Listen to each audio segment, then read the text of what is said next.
Hello, everyone, and welcome back. Missed y'all. Welcome back to Fate's End, a homebrew Dungeons and Dragons game driven by fate. And of course, I will be the tail weaver for the evening, Miss Lauren Hodges. Couple announcements, as per usual. First things first is Twitch subscribers. You all now get access to our Discord server, where you can talk to any of our cast of any of our shows and interact with our other community members. So make sure your Discord account is synced up to your Twitch account if you are a subscriber. So very, very exciting. Second thing, and I need the cast to take out their headphones for just a minute. Okay. Yeah, that's not ominous at all. I will wave when I'm ready for you to come back, okay? Okay. I'm concerned. Has everyone got their headphones out? Okay. So just a trigger warning to everyone in the audience. Tonight's episode will have some unsettling imagery and narration. We're gonna deal with a lot of death and emotional scenes, so just to let you all know that. You guys can come back now. You can come back! Oh. You can come back now. Next announcement. Iron Valor is this Wednesday, of course, and we have some new things happening there. We are starting a mini episodic campaign for Rime of the Frost Maiden.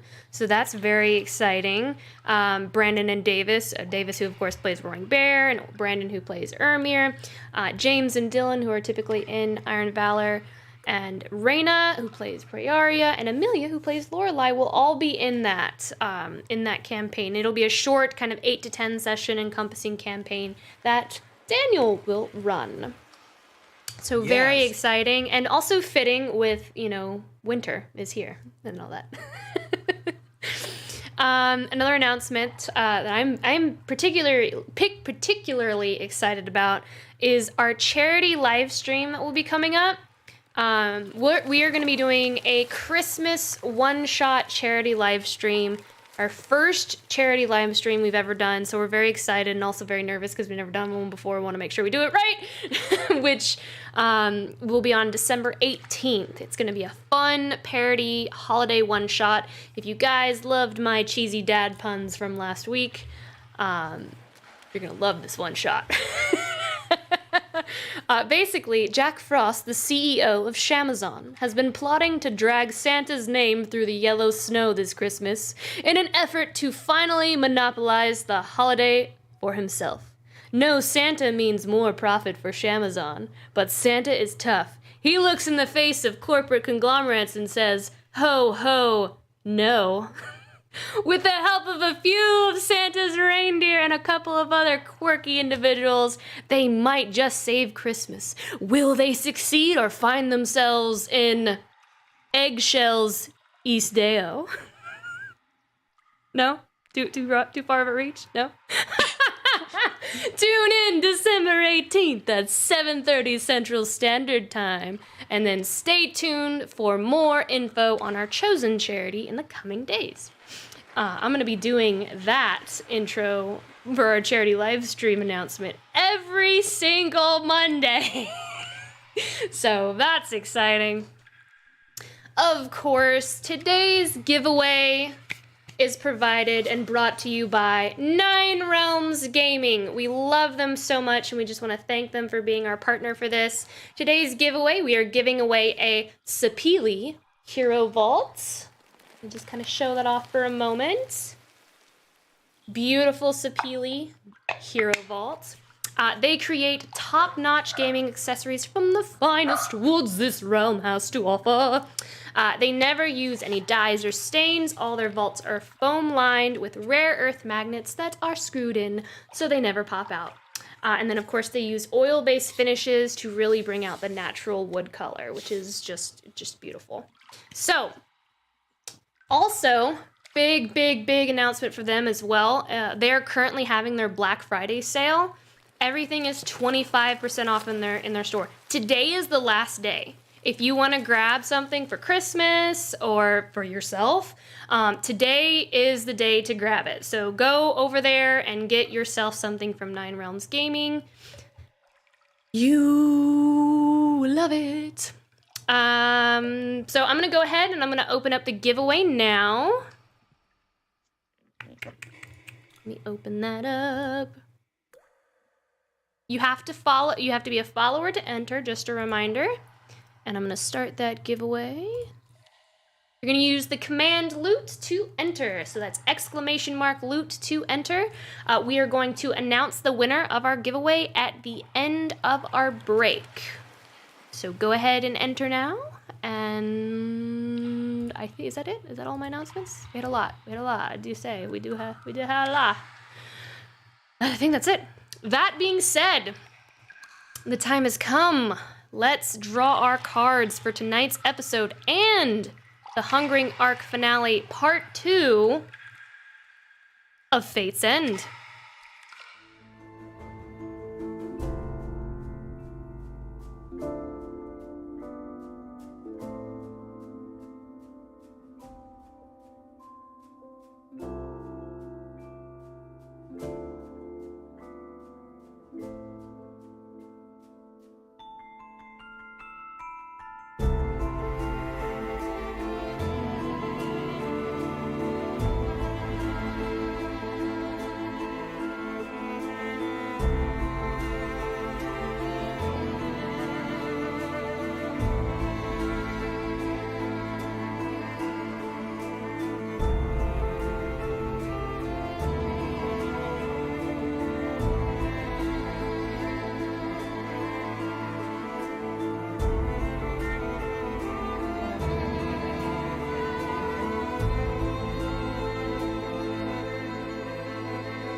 All right, so recap, y'all. Last session was crazy. Last session, you all solved a series of riddles that opened the doorway into the mother's chamber. That would have lasted hours, but you all are extremely intelligent individuals. Samson hid Vulpa in one of the broken stone coffins. We fought the mother. We almost lost Finn, Roaring Bear, but mostly and most direly, we almost lost Samson. Finn shielded Roaring Bear and stabilized him, and Samson protected Finn and Roaring Bear. Through it all, you were given a choice. Destroy the mother, and with her, kill everyone she had infected, or let her go and only 7 would die. Eramir chose to kill the mother. The battle is won, and only the aftermath remains now. The final strike has been dealt. The final decision has been made. Hundreds of thousands of voices of the mother and her children have been silenced forever, leaving nothing but a thick, black, oily sludge that quickly evaporated into a massive mound of dust. Who knows what lies buried beneath this mound? Who knows what lies buried forever beneath the city? They say the darkness comes before the dawn, but the dawn can only do so much. Not all decisions are meant to be easy. Not all decisions are supposed to be black and white, and even in the difficulty of the decision you made this day, be proud that you didn't run. Be proud that you stood your ground and made a decision this day. Because it's so easy to run. It's so easy to put that burden on someone else's shoulders. Death has introduced themselves to some of you this day. So close to the veil, so very close. And yet none of you crossed it. What does it feel like to be so close to death? You look at your torch, you hear its thrum as it flickers to and fro, alive somehow, and yet so easily snuffed out. We pick up in that moment. The moment you all silenced her voice. You silenced her children. The cold of your sweat and blood soaked through to your bones, the aftermath, and it is silent. The moment is yours.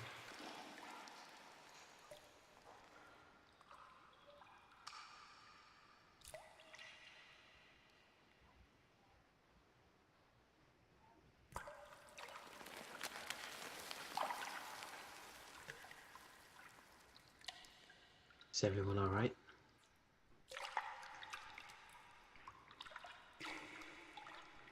I just throw up. Just blah. From Does being. everyone look alright? Looks like Samson's okay. At least enough to throw up. At least he's alive. Some blood in his throw up. Oh, rub Samson's back as he throws up.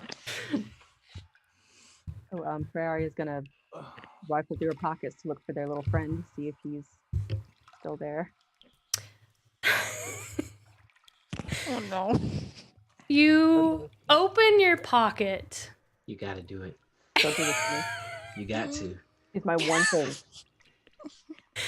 And you see Garfield just like shaking Oh. like a leaf. And you hear him like, Oh my god! Oh, I should have just stayed up on that bookshelf. Oh my god! Are you all insane? Yes. She's gonna like scoop him out and just like hug him a little bit. He's okay. Oh, that's kind of nice. Oh, that's kind of nice. Oh. and like his mucus just gets on your shirt and stuff. For once, she does not mind. And he just kind of like curls up in a little like roly-poly ball. And he just like, just kind of like expands and contracts and expands and contracts. Like his breathing is like going really fast, but then slows back down as he tries to calm back down. Good guys, Garfield's good.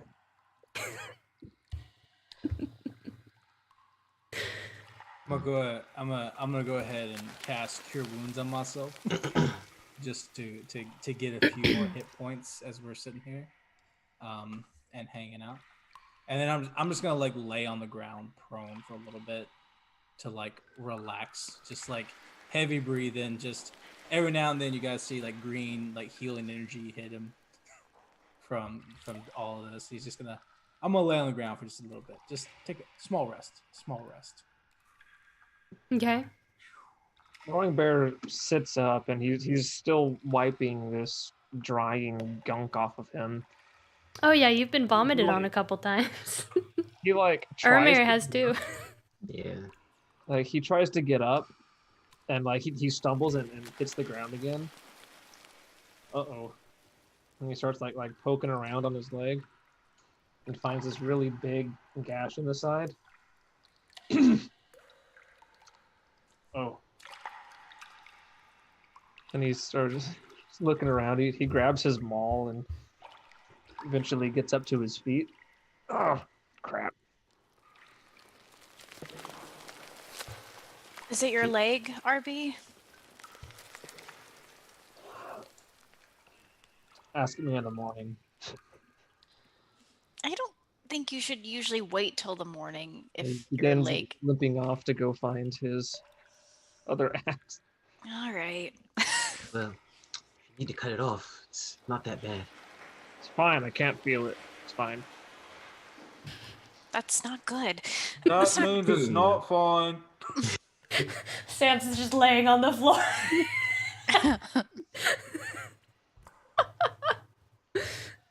Uramir will he goes and approaches like the corpse of the mother. Just kind of looks at her putrid remains. You said it was like a pile of ash or something? Yeah. Would you like to loot the pile of ash? I would love to loot the pile I of ash. knew you would. So in order to loot this body,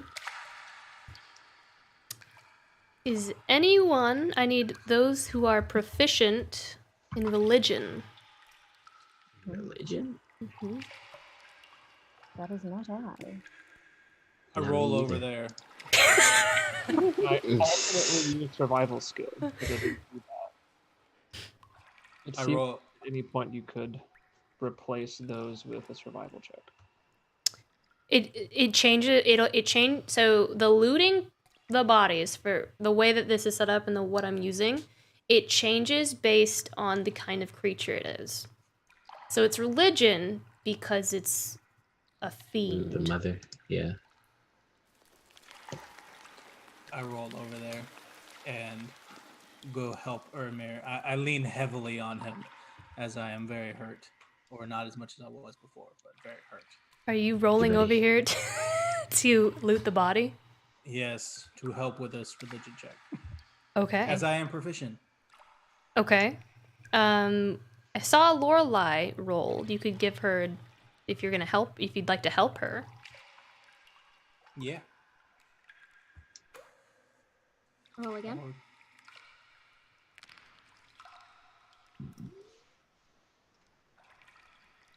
Do I roll again? Oh, sorry. Yes, he's helping you. Samson rolls over. I roll over to help. Just like Yeah, it didn't help. Oh.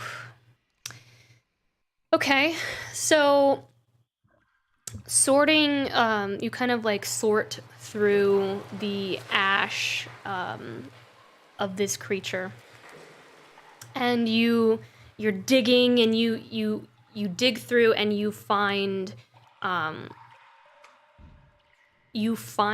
like almost like dried, like a raisin, her heart. So you find the heart. No, she had one. You also find, you kind of pull, and it seems to be caught on something, but it feels like bone, and you might need some help getting it out, but it's stuck. You have your hand on something.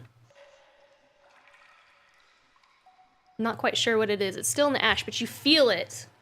You feel it underneath, and it feels like it's caught on something. Give me a hand, lads. All right, I go help Lorelei pull it out. I'll step to the side. Just to get out of the way. I shoot him. You'll with roll love. to the side. I just like scoot over. I'm very tired. Just Flop over. Okay. There's only so much space.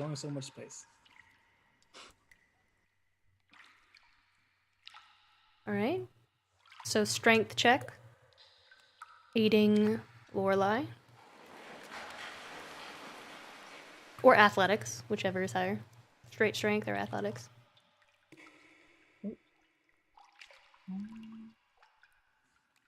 With advantage because Uramir is helping you. Yeah. Perfect. So, Lorelei, and I'm gonna drop this as you pull before we get to that part right there. As you pull out this heart, you know it's a demon heart or a fiend heart. in this case, since you succeeded on your religion check, and just kind of looking over it, you know that while holding this heart, you can ritually cast plane shift. Only the creature holding this heart may shift. Once you do, it consumes the heart. When Only the do it spell is once. cast, and you roll a d20, if you roll a 1, you are shifted to a random location in the abyss.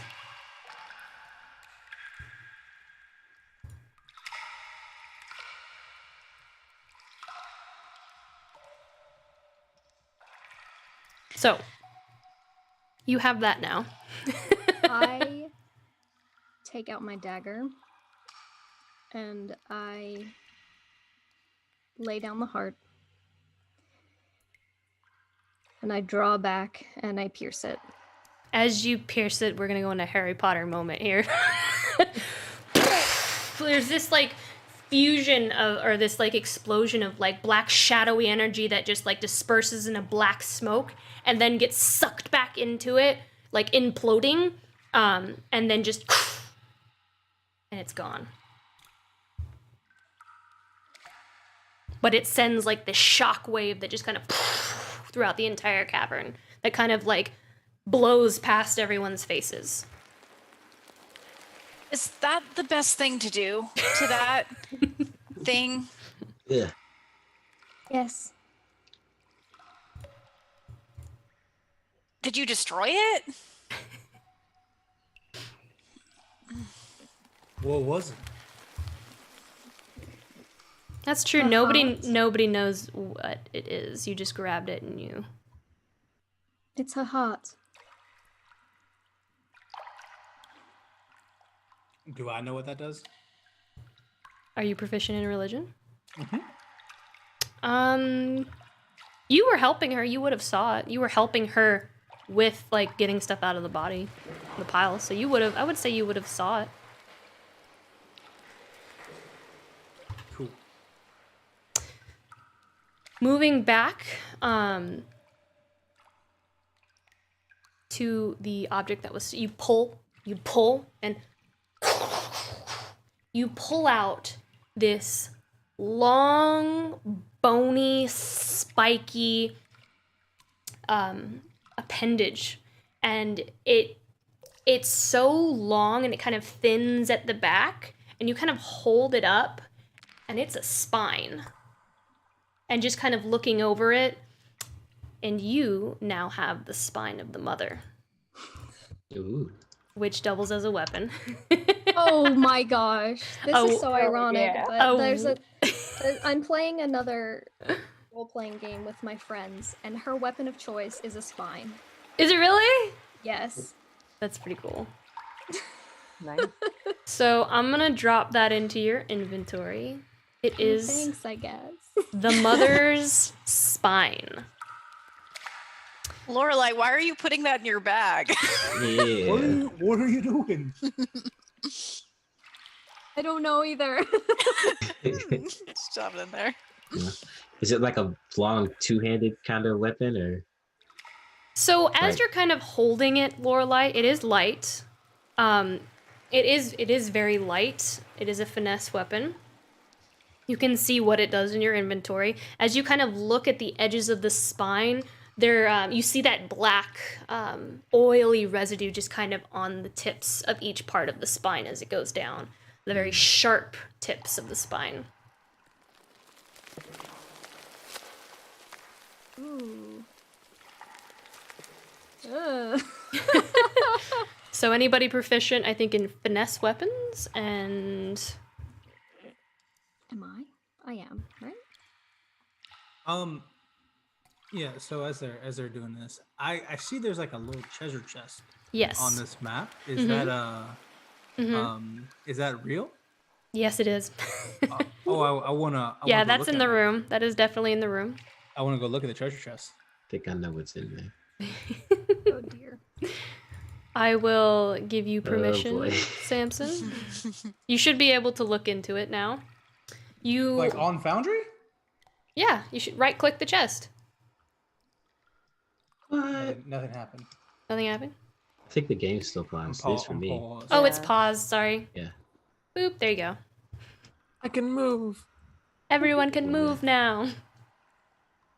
You walk over to this See you heavy with iron chest. I mean, heavy iron chest. And you. It's not locked. You just. Looking inside. Can you see inside, Daniel? I can. I pull out all the coin, of course. You put. Do you okay? So I'll just. I'll add that to the party stuff. I look at it and I pull everything out. Okay. You should be able to looks- loot it. Oh, I can loot all. Yeah. That's amazing. Okay, I'll loot all. You now have it all in your inventory. Yeah.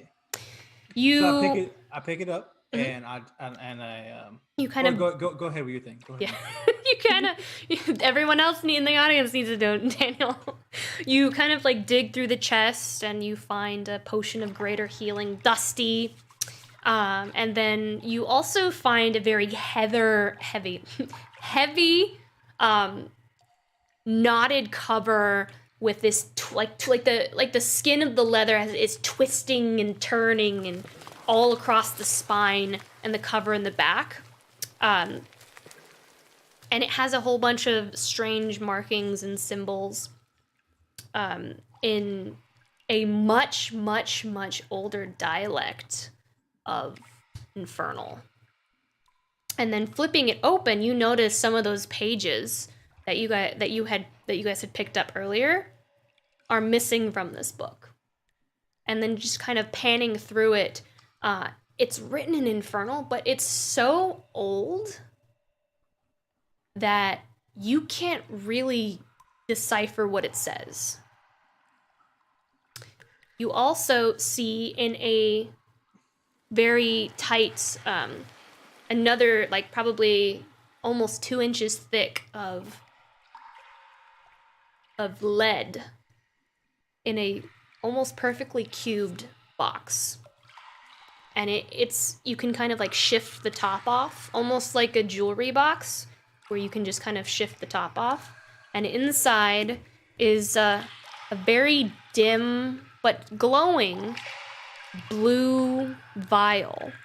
The vial is like almost like crystal glass with intricate little carvings and cuts, almost like cut like a diamond, very precision based with the angles and texture down the sides. And up near the top, you see these teardrop cuts into the glass all the way down the sides of the top.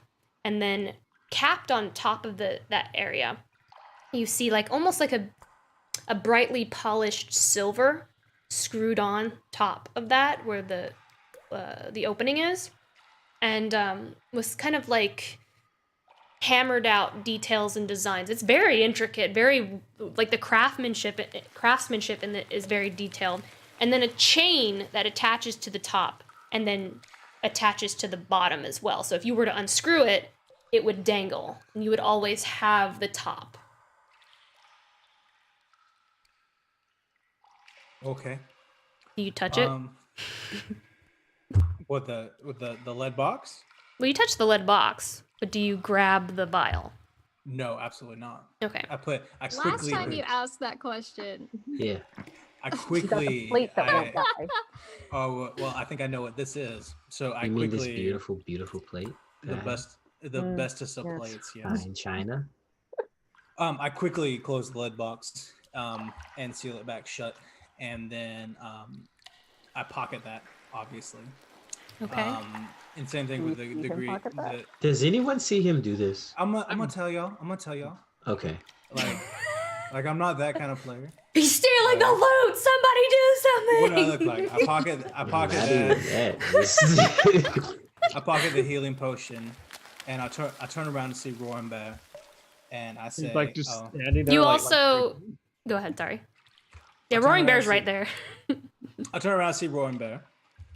I say, looks like we found the goods. I think this is our friend from the road was looking for this one. Hmm.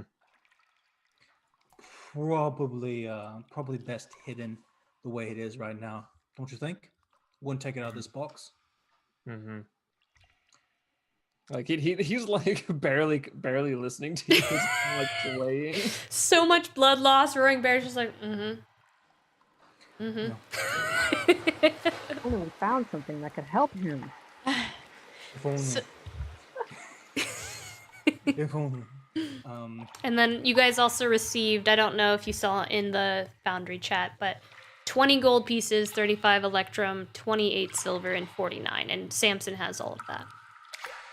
I put it in the party funds. So Finn's peering kind of curiously over at Samson as he's taking out everything. And he hears him say that to RB, and he, shouldn't we find out a way to release that? Isn't that someone's soul? Oh, it is, and we definitely might. But I think it's probably best we figure out whose it is first. What would you think? Are you serious? A soul is trapped, and you're worried about who it might be? Yes. Yeah, Oh, if we He's just right. leave it here, I mean, we're not going to be coming back here, are we? I don't want to come back here, like, ever. I'm a kid. I I think we don't should leave either. it here. You think we should leave it here? Why would we leave it here, Amir? Why would we take it? Cause we don't want to leave it here. We take it because the devil's coming for it here. They know it's here. If we don't find it, they'll come find it. I think we should try and release it. I'm with Why? Lorelai. I agree. If it's good for, there are lots of bad people that exist, but we should at least know who it is. And who are you to decide who's good and who's bad? It's a good question. I guess it's because I'm holding the vial. I That's mean, Good point. something than Guys. nothing. Orimir, you add this to your collections of books we can't read. And I will hand him the tome of the seven. I Wait, feel like that was a jab at me. Jeez. God. The Tome of the Seven. I mean, if that Ryland guy really wanted it, there must be somebody important. you guys hear me or not? Well, I couldn't hear you. You were breaking up. Sorry, I slip into the ethereal plane sometimes. It happens. Just getting real It close. happens. Let me see. Question. I don't know this as a player. If I cast Comprehend Languages, will I be able to read that dialect? I think that's only speaking? No, it's it you reading also too? understand any written language that you see, but you must be touching the surface. It's handy. We got like 5 books here.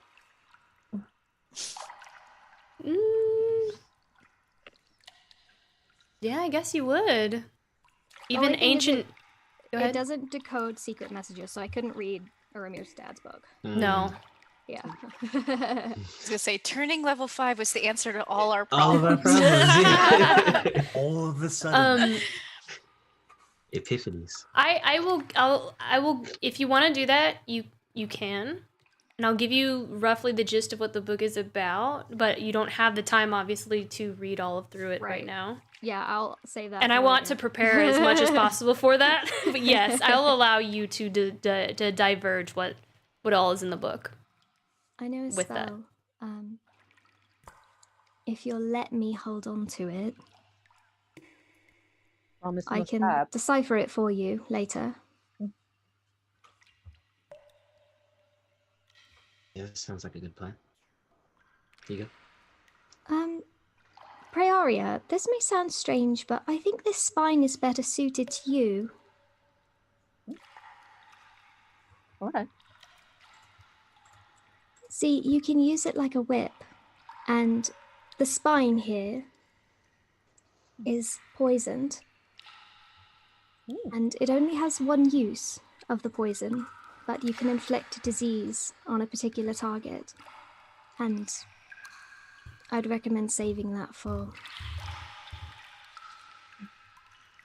You're gonna whip the mother's spine at somebody.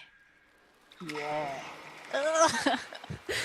Do you give it to Put it around Yeah. her waist like a belt.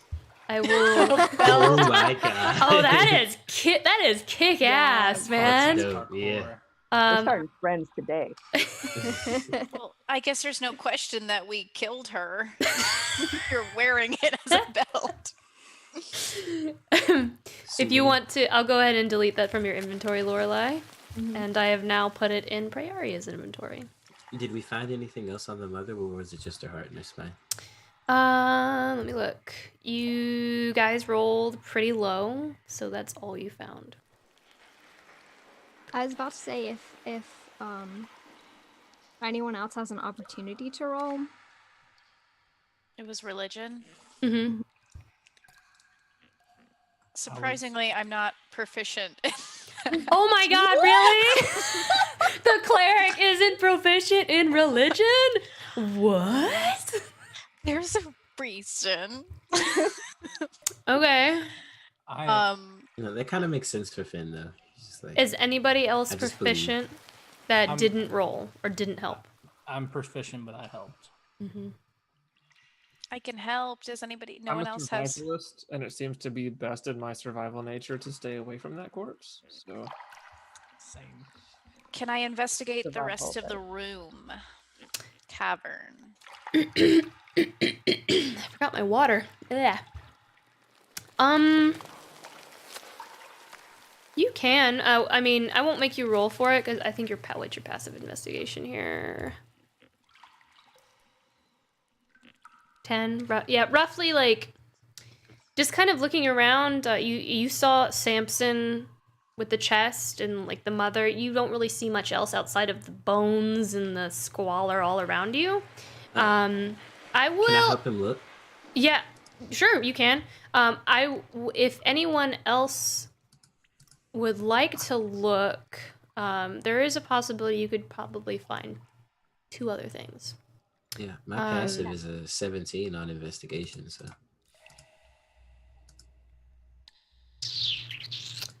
Roll for me. All right. Oh, so we are rolling. Okay. Yeah, you go ahead and roll. Advantage. Right? Or no? Oh, who's rolling? Are you gonna help? You can either help. Finn, or Finn, you can help Uramir. I'll help Uramir because I think he's a little higher. Yeah, and good call. Depending on who's higher. He pays more attention. Yeah. So you can roll one more time. Okay, sweet. See if you get higher.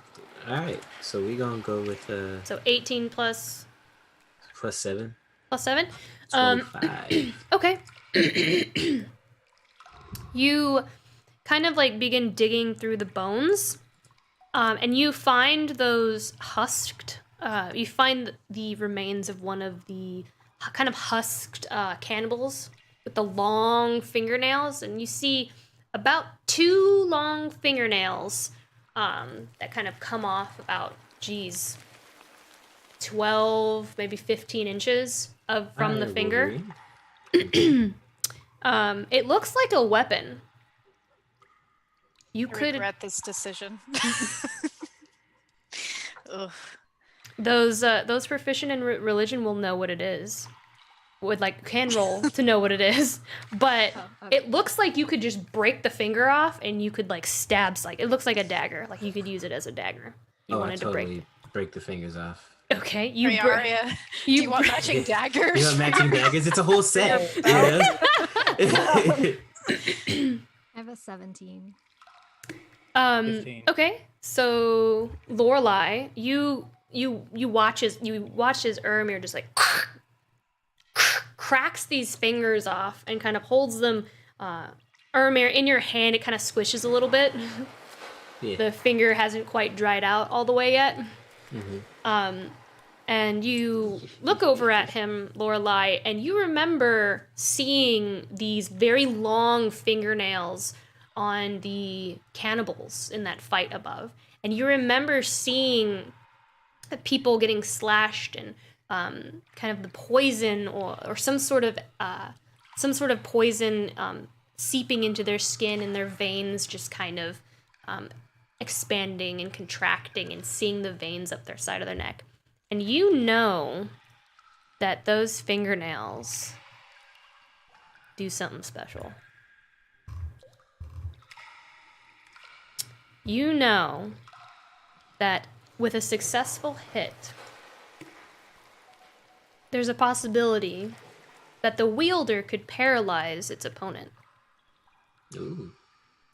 How ghouly. But because it's severed from the body now, and the body is no longer, alive,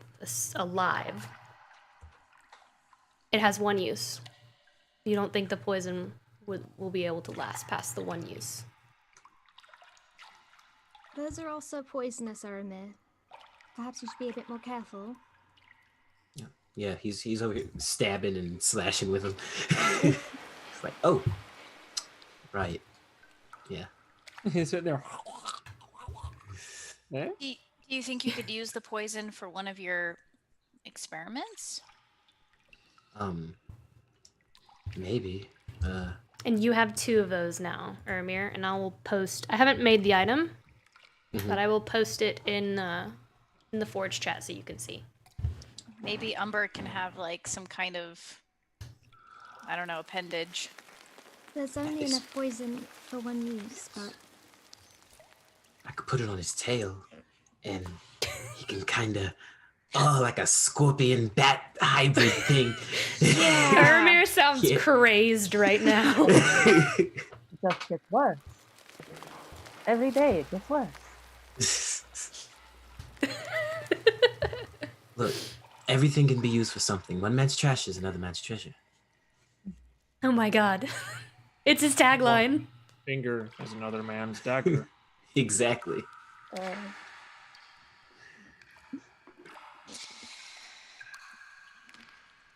Now that we're done picking around all the bodies, Finn, one of the only ones with sense outside of Lorelai and Briarna. It's the men. All the women are. No, I'm sorry. Sorry, I keep forgetting you're a guy, Danny. okay. Finn's not a manly man, so it's okay. All right. All right, what are y'all doing? Should probably go because things aren't finished, are they? The Roaring Bear is standing at the opening of this place he hasn't been, just kind of looking around. The one hand on his crutch, the other on his torch. is there anything else we need from here? Where do you suppose Crook's vial went?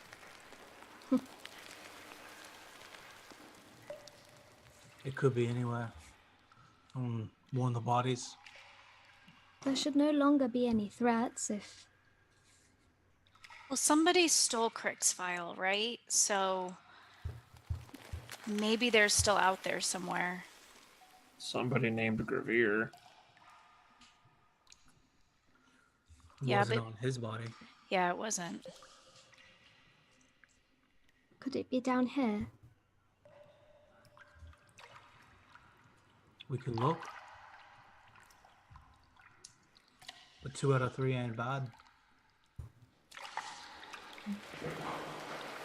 Maybe we should head back and we can kind of peek into some of the rooms as we go. Oh, your fox, Samson. Of course. I go get Volpa. Volpa, as soon as Volpa sees you, she just flips on her back in the coffin with her tail just like furiously foofing back and forth like a duster, and she's like like doing that like thing. I always I can't do the fox chirp, but like it without it sound like a dolphin, but like she's just like so excited, and she's got her paws up and she's like teeth, mouth kind of open with her tongue hanging out. She's so happy to see you. I smile down at her with the pointed teeth of the tiefling, and I reach down and pick her up with the good berries and say, "We did it! She And survived!" she I got jumps blood into running your down my face. she jumps into your arms and like arms hanging over your large shoulders, with her head just kind of like. Oh, so now you don't want to walk. Okay. I just let her hang out as we get out of here.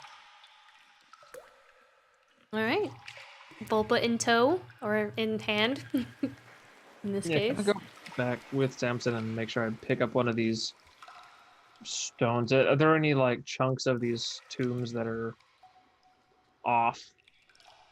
What do you mean? I mean, you guys beat them to heck. So I'm sure there's like a rock or like some rocks that cracked off of it or something. Yes, please. Just a couple. Okay. You grab some rubble remains and stick them in your pouch. We'll say you have 5. Is that enough? Yeah, more than enough. Gonna do some patriot stuff. That's what I'm predicting here. All right. What are we doing? We're leaving. Where everyone. I think to the left, and then heading back down. Okay. Are we leaving, or exploring as we're exiting? Lordy. We wanted to check a few rooms. To Okay. See if we could find that on the way out. Alrighty then. Oh, you could take Umber off the map if you Oh, want to. is Umber still over here? Oh, he is. Yeah, he's chilling. Boop. Don't worry. Okay, Upgrades now are I'm coming gone. soon. Are you go? Can I know we're trying to get out, so can I make like a investigation check to see if I can find a room that one of these things might be in? One of like what the, things? The little black Crick's vial, like somewhere, like as we're heading out.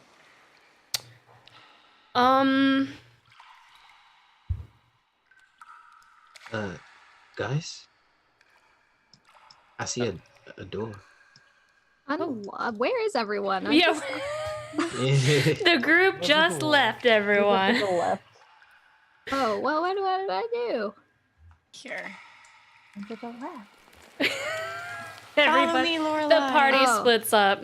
Sorry. Oh, Samson, where are you going? Up here with Boring Bow. Well, Ermir found a door. Yeah, I thought we were gonna explore a bit before we left. Where's Let's the go. door? Where? Let's go Down find here. the door. Where's the door? Down here. Finn is going to Yeah. stay pretty close to Lorelai as they're progressing down the dark hallway, and every now and again he's like looking around and he bumps into her. Sorry. Then he. Oh So he's- yeah, he can't see. Yes, he cannot see. I'll hold Finn's hand. Just you and I, Aww. halfling. All right. Boring Bow, you feeling up to No. smashing doors? No. Well, then maybe Praeria. Samson, leave him alone. Now's not the time for your games. I jiggle the handle. Does it open? Yeah, let's look at Yeah, the it's not door. locked.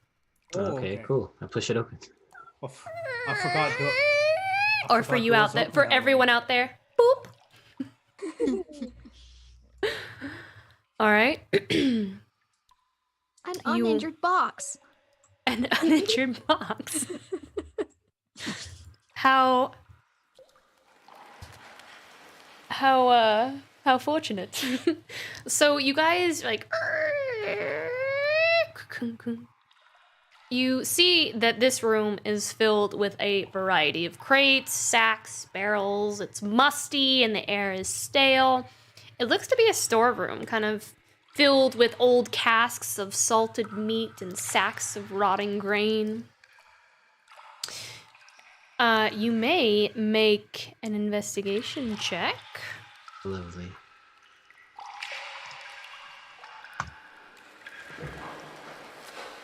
I found it. Oh yeah. There's some definitely. high rolls, yo. 25. 26. 26. beaten by Uramir here with his Badass rolls. So you all definitely see there's most of the stuff is rotted and worn through. I think everyone rolled really, really high. Yeah, everyone rolled really, really well. You all see the undisturbed crate. It has a little dust, a layer of dust on it, but the crate that Uramir is standing next to definitely looks like something to be investigated upon. Looks newer than the other ones do. It's not damaged. It's sealed. It's sealed really well. It doesn't seem like it's taken to rot or mold or any kind of damage from the elements. You also see a small cask on top of the table next to you, Samson.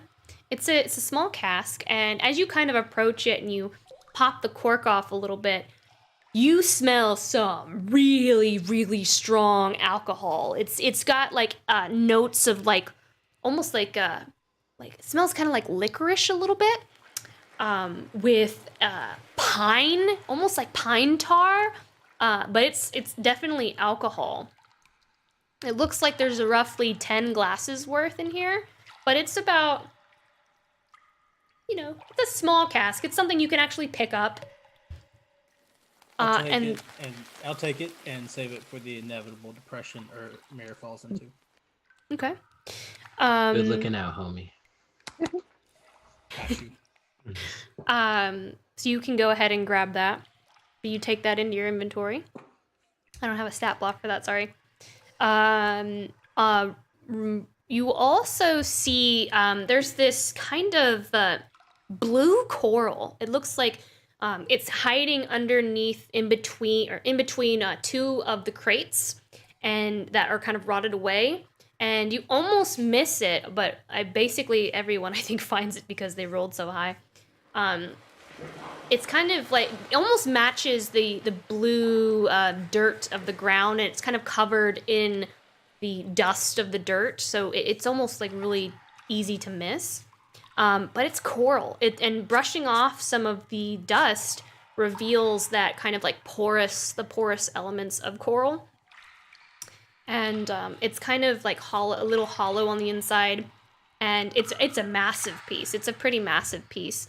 Roaring Bear, you don't have to make a check for this because you know exactly what it is. It's coral that's near the coastline over by Lazuli Cove. And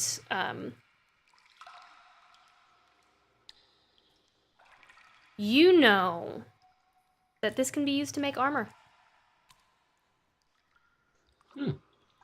Look, Roaring Bear, it's your favorite color. I pick it up. Like his eyes are glassy. He's just like. You know that some tribe members that lived near the coast long time ago, before you guys, a lot of you moved into the desert. You know that some people used to make armor out of this coral, and that it doesn't hinder you when you're swimming. And it allows you to be very, very, I don't know what the word I'm looking for is, but very proficient in the water.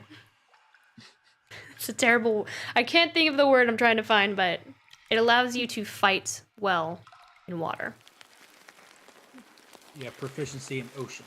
Proficiency in the ocean, and or river, and or pond.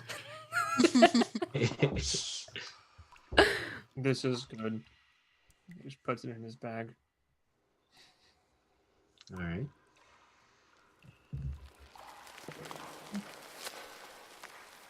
All right. What else we find in here? That's What's all. in the box? What's in the box? Oh, the box, the what's box. in Yes, I'm the sorry. Who's Oh, looting? yeah, Is everyone looting the box? Since everyone found it, I can all give you access to the box. Yeah. I'm giving everyone access to the box. You all, and I can split the gold 6 ways automatically. Holy crap! Look at that. This is So you cool. find some iron and some linen in here, as well as 7 gold, 14 electrum, 10 silver, and 80 copper. I will take the iron. Could probably forge something out of that. All right, you can go ahead and click the diamond next to the iron. And it will loot that. Wow. Loot. Yeah, so it's definitely gonna let you have that. Faramir looted the iron. Alright, does Oh, anybody okay, I want see. the linen? Oh, you ooted. You ooted. You I looted. looted it. You ooted it 3 times. You only need to oot it once. Oh, it kept showing up. I thought there were maybe more in there. No, just. Oh wait, there were 3. You're right. Okay. I'm a doofy. I'll put the gold in our party funds. Okay, so does anybody want the linen? I can take the linen. I'm sure we Alright. can do something with it. Yeah. Loot the linen. So you kind of pick it up, and it smells musty, but it's actually a very fine piece of linen.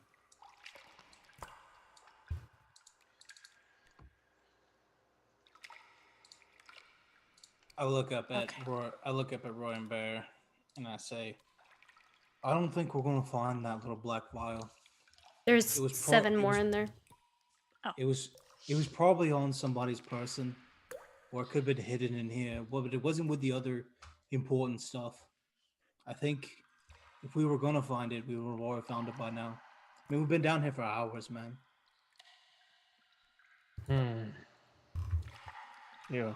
We've been through one room, and look at all the things we found. We went through lots of rooms. And I don't Lots of think people. anyone would just leave it in a room. It seems pretty precious. We don't even know what it does. We know what Crick thinks it does. Well, yeah, but Crick would have that knowledge, wouldn't he? He's been experimenting on it. He knows more than we do. It was valuable enough that That's someone hard. thought to steal it. Exactly. I don't think they're just gonna put it in a room and leave it there. I think if somebody has it, they're keeping it on their person. Probably. But that doesn't mean there's not things still worth finding down here. I just think we should hurry because we've pretty much made a decision that I think they're gonna need our assistance with once we get to the surface. Lorelai walks out of the room and goes exploring. Yup. She left. Alright, Lorelai, come back. I find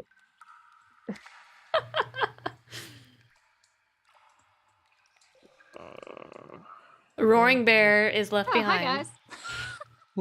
Where'd you go? All right.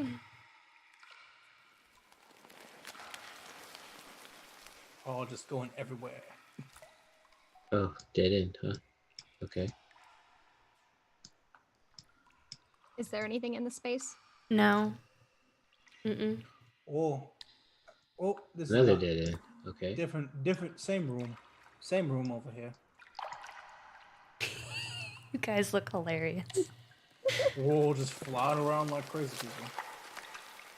So We you, don't have our boat. that's fine. Sludge. You can the trudge. boat disappear You like can the boat trudge does? through the sludge. I mean, after the fight with the mother, we're all like super gross anyway, so.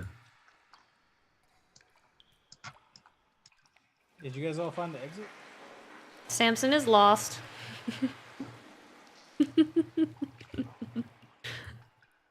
All right, stop there, Uramir. Alright, yeah, I was gonna say, this looks interesting. There's a pipe.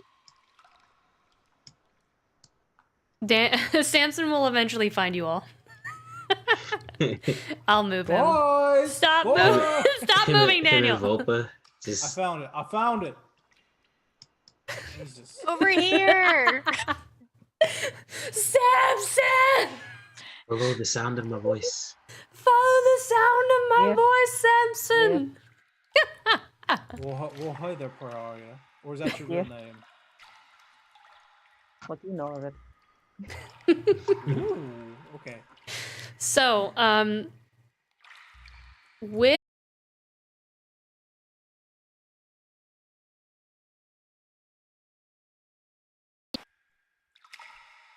Oh, this one over here? The one south. Whoa. You can't even get in there. Yeah, I can't get in there. I can move someone in there, but only one person can go through at a time. I Who's- dart in there. Who's going inside? I'm the littlest. Oh, Makes sense. I cast guidance on Lorelai. Boop. Gonna stand guard. be careful. Lorelai. Mm. You squeeze your. Well, of course it makes sense because you're small too. You, I need you to make an athletics check as you're squeezing through this very narrow, tunnel for me, please. Your acrobatics? It's fine.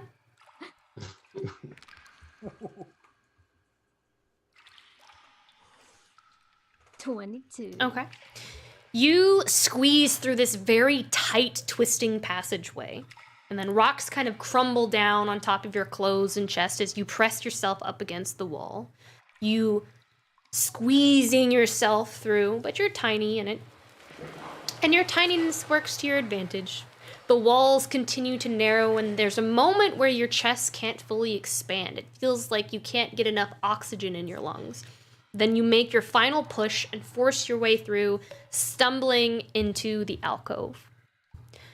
Looking around, you see a dented iron platter on the ground with some chicken bones. Nearby, you see 6 candles littered on the floor. On the far wall, you see a wooden crate with a note on top. An inkwell weighs the note down, and next to it, a worn feather quill. You find Rith's letter.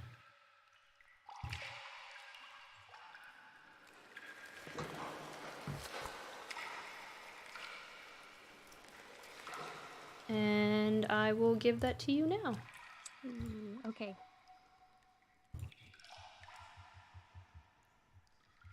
Do any of these items look unusual? Like the candles, the quill? You got it? I don't see it in handouts.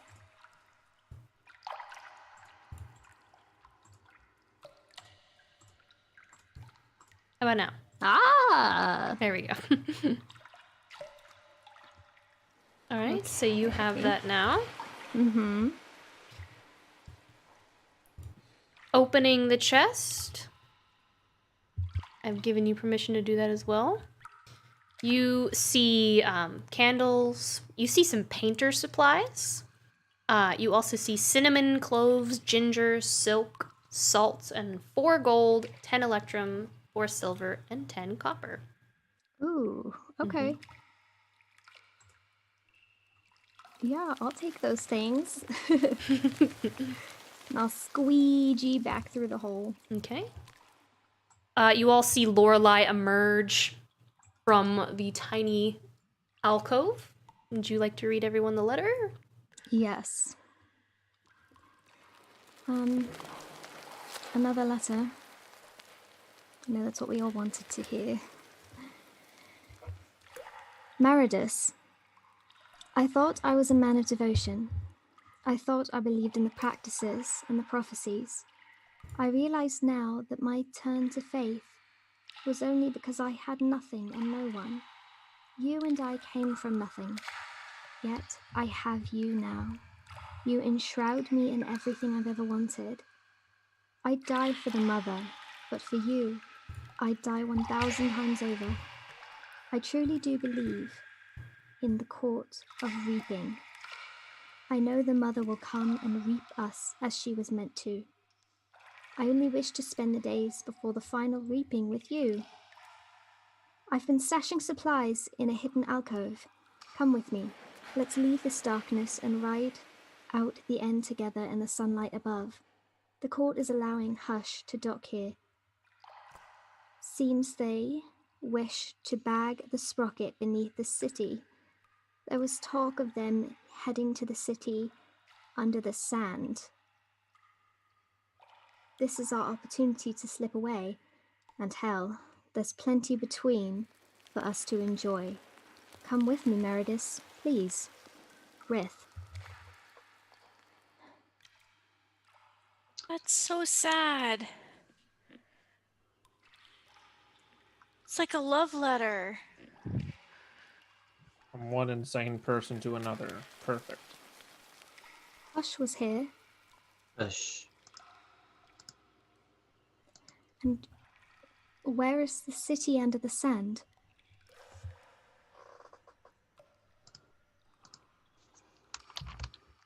Do I have a clue what that might be? Oh, that would yeah, that would. I mean, I'm not Done. even gonna make your roll for that. That's Is it like a Dante's? no. The city under the sand is Sable. Okay. That is like it. Like you know how like places have taglines. Like Alabama has a tagline and Nevada has a tagline. The Silver State, you know. This is like Sable's tagline: the city under the sand, or slogan.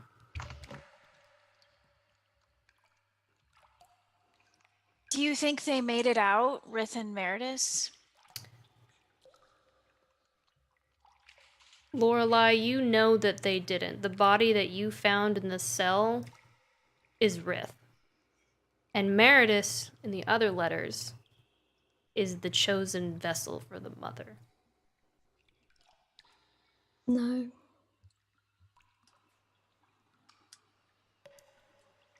You No, have his lucky Meredith- coin.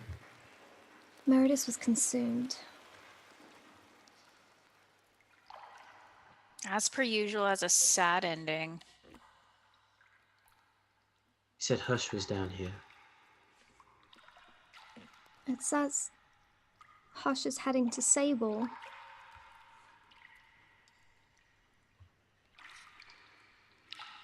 You think your father could be there? It's the first lead I've gotten. Ermir, you have access to that letter too on the forge. Mm-hmm. You heard her say the sprocket, which is what Hush referred to your father as.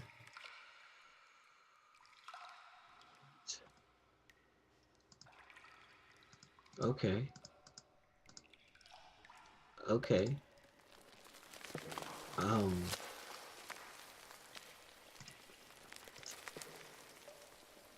Wow. Wow. All right. So we have to go to Sable.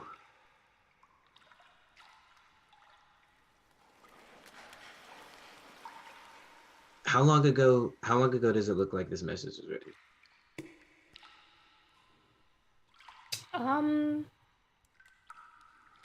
You're not sure.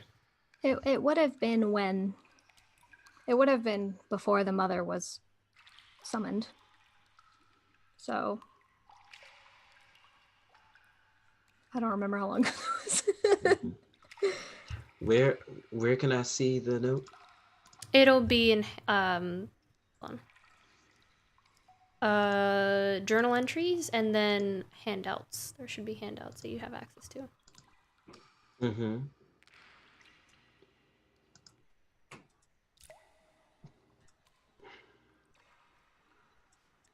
I see it. I popped it out so everyone could see it if they wanted. Okay. Get over here. Get over with the rest of the group. Join your fellow men and women. It says seems they wish to bag the sprocket. Is that what it says? Mm-hmm. Bag the sprocket beneath the city?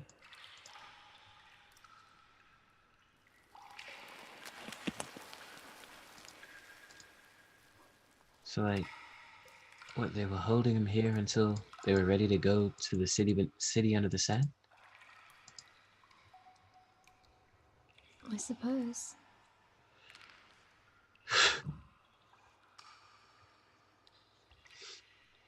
Ironic. He was here the whole time.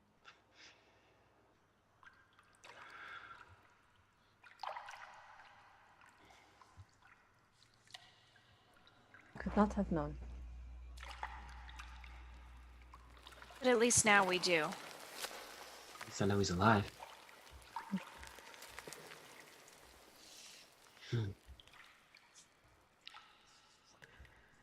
It's That's time good. before that changes.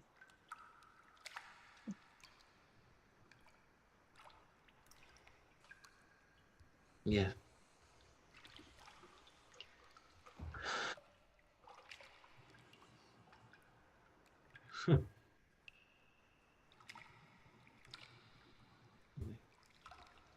He is brilliant. Surely need him for something. Wonder if he knows about all of this Mother and the 5th season, 7 of Severance. If he was here, I'm sure. Huh. They didn't take him because he didn't know anything, man. He definitely knows something. It's only on the other side of the world, though, so it shouldn't be hard to get to. Still on this plane. Still on this plane. It'll be fine. Still on this continent. Glad he's still breathing, to be honest.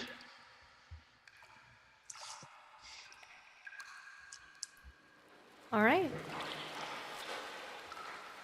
Are we moving forward?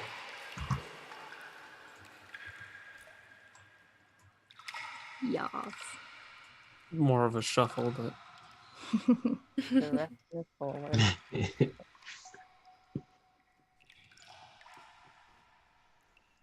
There's nothing to the south.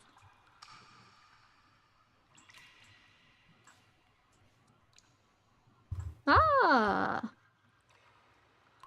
I found a chest! And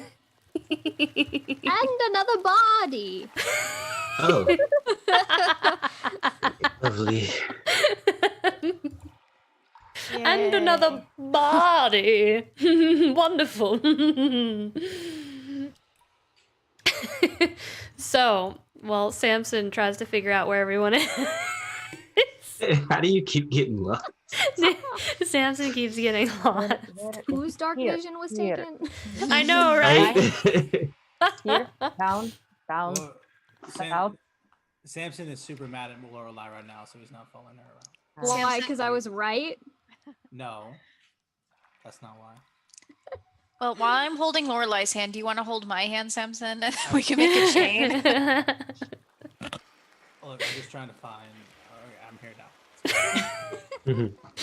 You enter this room and see remains slumped over the back wall, long deteriorated with broken glass at its side, and a dark cloak with a dried, dark substance at the neck. A wooden chest sits opposite of our unfortunate friend. Make an intelligence check, everyone.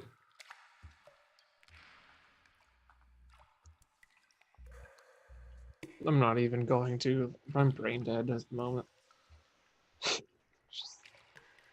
Oh, Same, I not guess. great.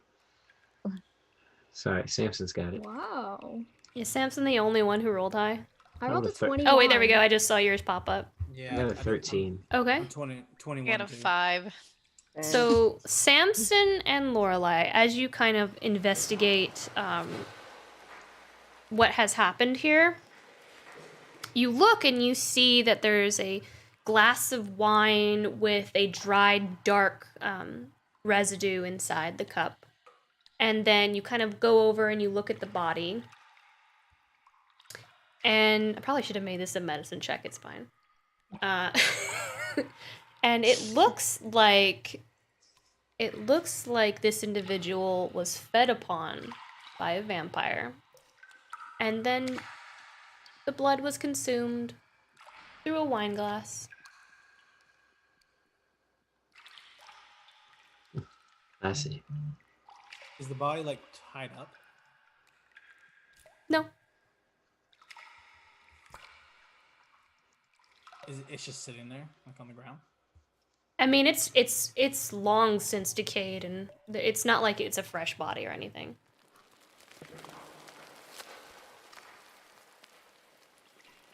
Another victim of the Viscereth.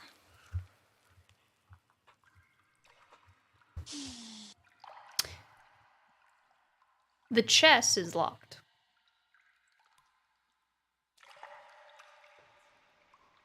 Can we break it open? You can either break it open or you could lockpick it. For those of you who have thieves' tools. Oh yeah. Oh, neat. Priya, you're a rogue. I am. This is my skill set. This is what I was made for. Bring me to the chest. I No, break no. You bring it to Break. me. Everyone. All right. Slide chest to back of Give back of line, me please. a dex check, please. That's fine. Come on. 60? Nice. Just enough.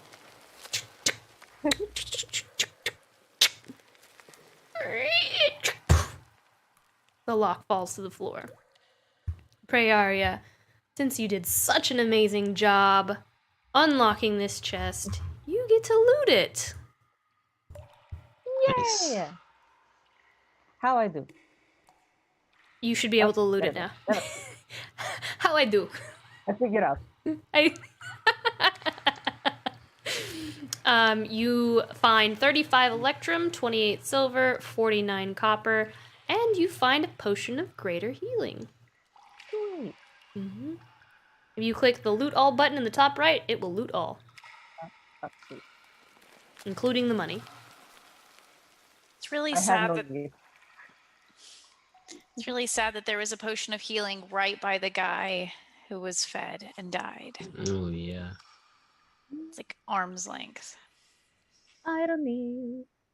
RB, you need? Let me sleep. I'll be fine. No. Can we just like pour it down his throat? No, leave me alone. I mean, We need to you can save certainly those. try. We need to save those for more dire circumstances. There's no danger now. Okay. I guess you drag body out for just fine. All right. I want to look at Roaring Bear. How many hit points does it look like he has? Well, looking at his portrait, he was probably on the orange side of badly injured. He's got a blood stain on his face. He's probably bleeding still. Like on his Yeah, portrait. Look at this, people. So is Finn. Look at Finn. There's just a trail of red behind us. It's They're fine. bleeding still. Somebody cure wounds. Give him a potion. I can cure wounds. Did we take a short rest? We need to get out of here. No, you've Think defeated so. the mother, and you're like, onward. Of course. And Time for a short rest. It's creepy in here. I Time to know go the outside. way. Follow me. No, Samson, not that way.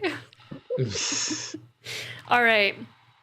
He's a little concussed, but he's got the spirit. No, I'm So, poisoned. It's fine. for the sake of brevity, there is nothing left here.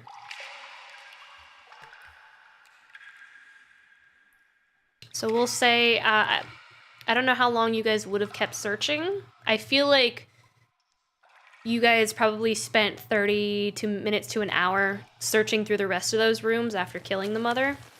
Mhm.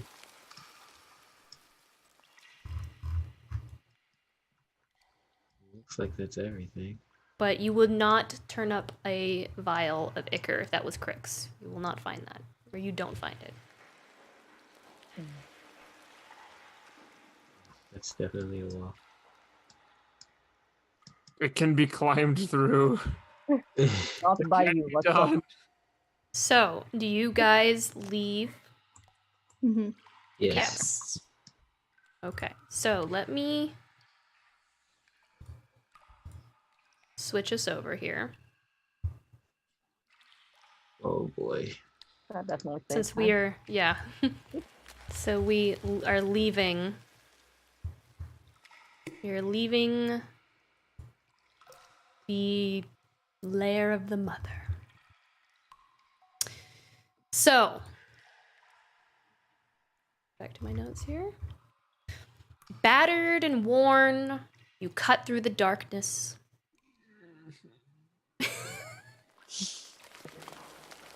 What was that? Nothing but the sound of your footsteps echo out within the cave. The sounds of the larvae within the walls have quieted. Your lungs ache with the cold air that you sharply inhale and exhale with every step. Your muscles ache and drag you down. It is silent. Each step, gravity pulls you all back, but you press onward. You trudge through the watery tunnels, riding the boat back to the main entrance. You step out, feet wet and freezing. Some of you are cupping your hands to bring back forth some form of feeling to your fingertips. Breath visible in front of your faces, skin all pale against the contrast of blood. It is silent. The view of your exit now in sight. Somewhat relieving and terrifying all at the same time. You all begin to make your ascent with the final tunnel. The silence seeps in further, only partnered with the subtle guttural of the torch. You all emerge once more into Grafir's hovel.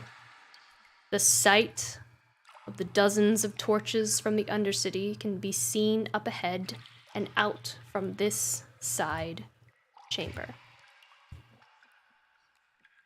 Gravir's chamber is elevated from the main level of the Grand Chamber, where the majority of the Undercity lives. You begin making your way through this side tunnel until it opens up into the main chamber. Looking out over the city, the light of thousands and thousands of torches rumble the same guttural like that of your own torches. And it is silent.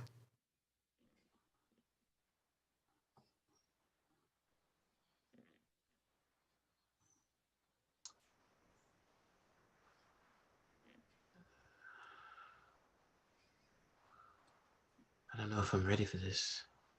You're not. You never will be.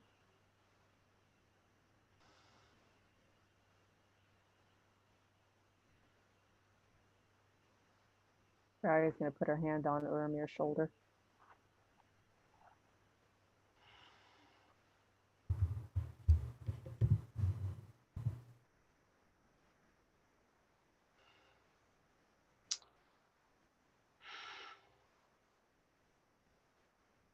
They don't know.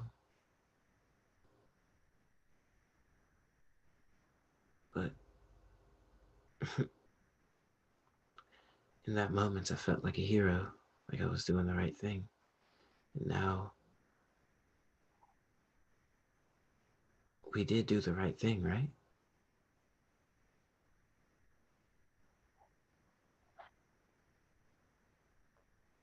It's done.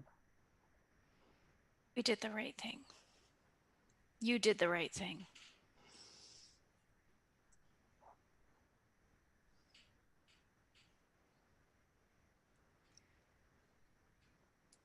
Right is not always good.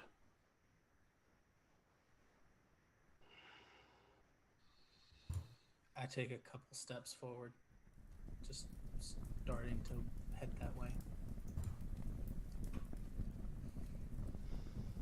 Okay. Do you follow? You all follow? Yes. I'm gonna wait for Uramir to move. It takes him a wait. minute. I'll wait to make sure that Uramir goes. It takes him a minute. Like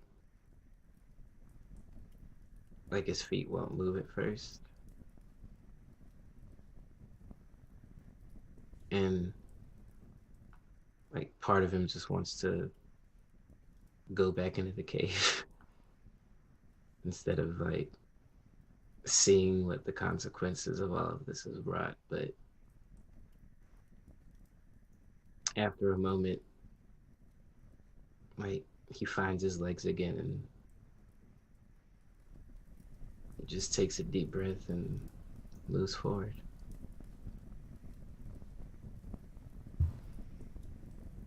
The Undercity is a ghost town. Everywhere, the remains of candles snuffed out moments ago.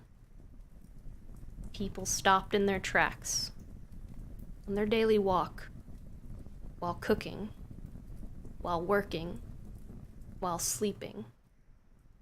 A man that you used to know who pushed a wheelbarrow down one of the alleyways toppled over next to the wheelbarrow. A woman you knew who made pottery from the dark clays within the Undercity at her wheel in front of the hovel. She's gone. And it is silent. No sign of life.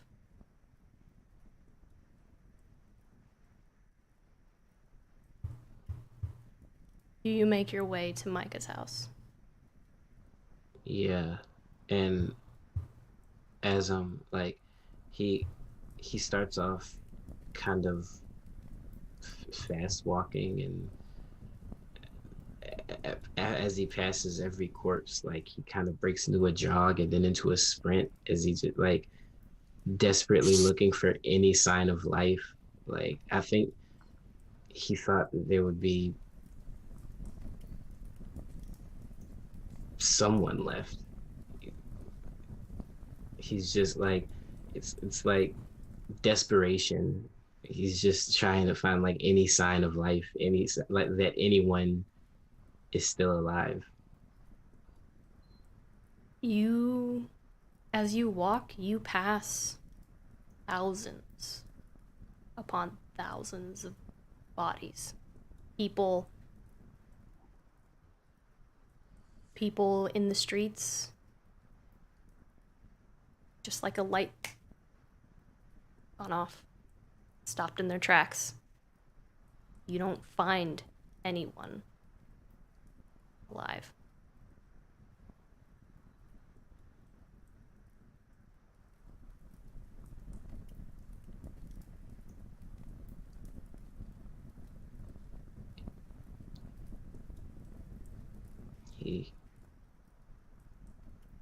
All you hear is the guttural of your torch.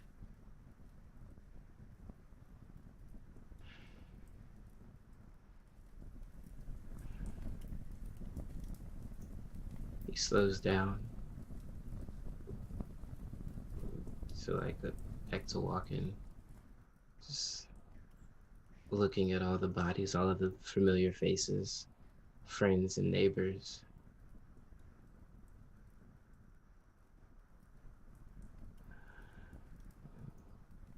His breath shortens and the tears start to well up into his eyes, and he goes straight to Micah's. Like he knows about his mom. He just maybe his best friend's okay. Just grasping at straws. You go straight to Micah's. Thank you for the raid, Lawful RPG, or Lawful Stupid RPG. We're in a very serious moment, sorry. Grab your tissues, bro. Yeah, it's about to get rough. You pass thousands of bodies making your way to Micah's house.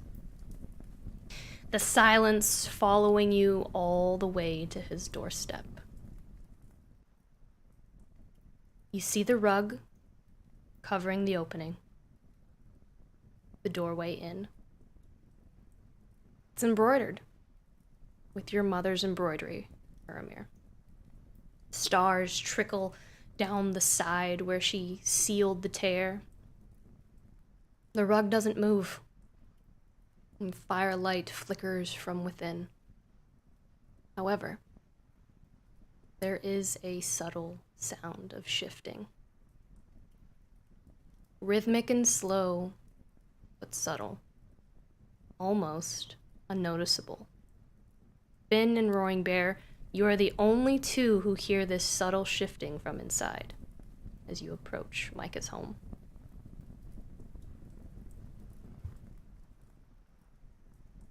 I'll pull the rug back. Something's moving in there, Ermir. Somebody's in there. You you pull the rug back.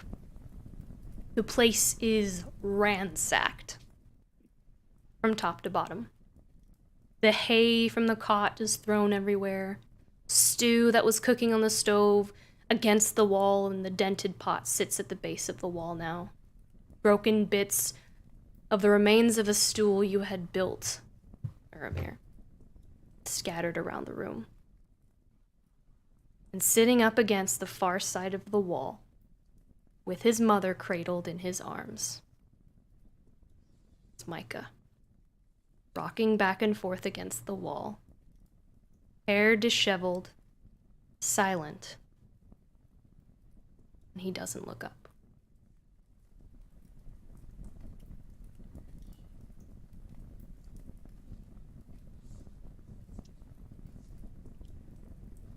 Step inside.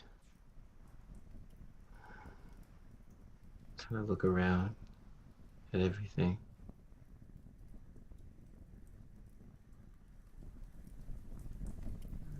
And I walk over to him and I attempt to sit down next to him. I don't say anything either. I just sit there. You see her face as cradled in his arms. He's closed her eyes. He's just rocking back and forth. You can see the wetness and the drops of the tears that have fallen upon his mother's face, soaking through down his neck into his shirt. And he just kind of turns his head slightly to the right as he notices you sit down, as he continues to rock back and forth. And he says,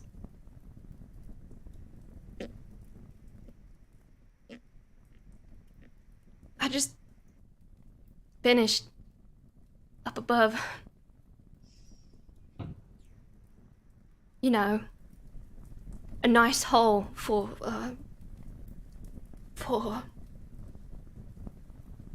so I was walking back down through the main way. Harry, he waved me down. You know how he's always asking for you. Always asking. And I tried to tell him. But you know, with his bad memory and all, he made more bread. You know, he made more bread. And he held it out, and his arm fell back. Dropped it, and I didn't think anything of it. I went to pick it up, and I heard this sound, like the rains had come. Rocks, I thought. Didn't sound like rocks.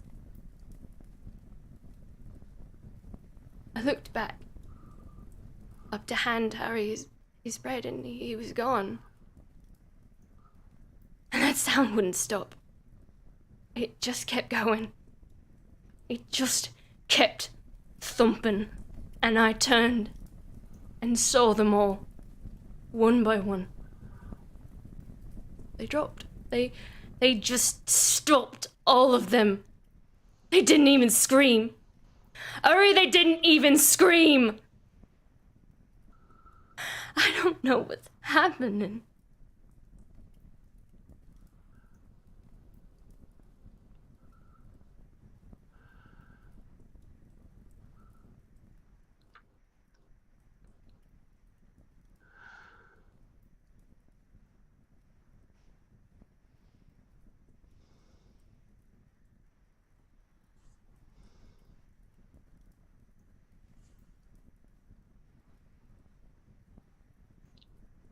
I'm sorry.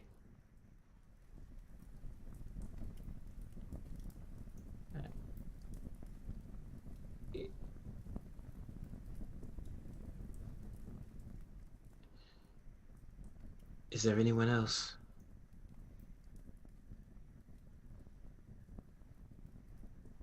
Just me and you. Why are you sorry? It's not your fault. God's only knows what's happening. I don't know what's happening. We're all that we have. Everyone is gone, Ermir. God, so what do we do? I don't even know what's going on above. I just run as fast as I could here. Run as fast as I could. And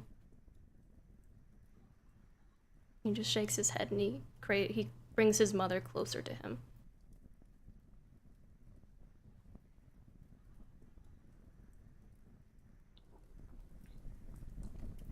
Put my arm around him. Just pull him in close for a hug.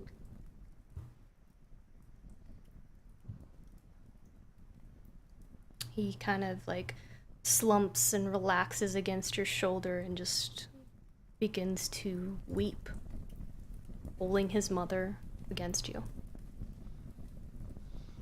He just whispers over and over and over again, "What's happening? What's happening? What's happening? Why?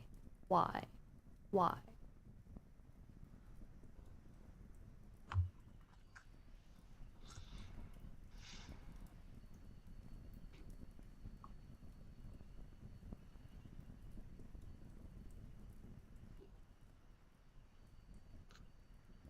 People were sick.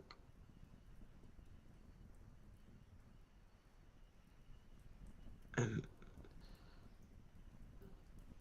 the cannibals, the nightmares, all of it. The larva.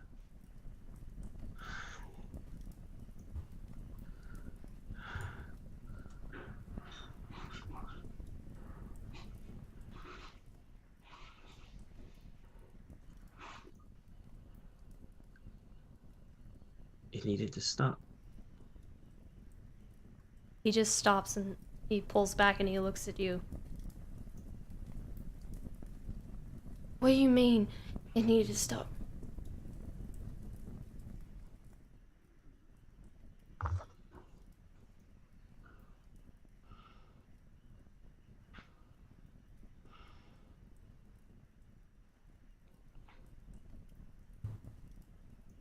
He looks at Micah and looks down at his mother and back up at his friend.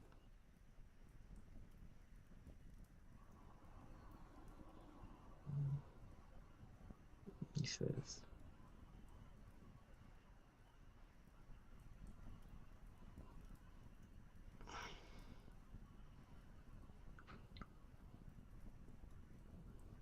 "I did this.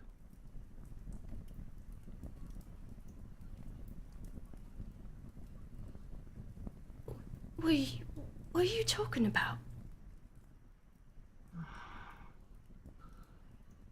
There's so much."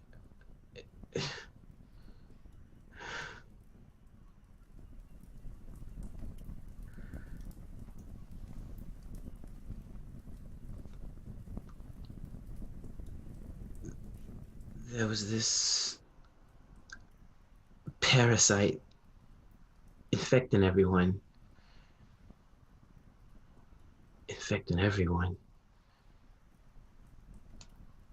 And that's why everyone was getting sick. That's why everyone was turning on each other and eating each other and killing each other. And I wanted to stop it. And they were all connected to her.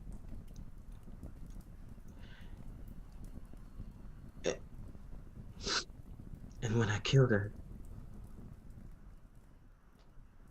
she took everyone with her.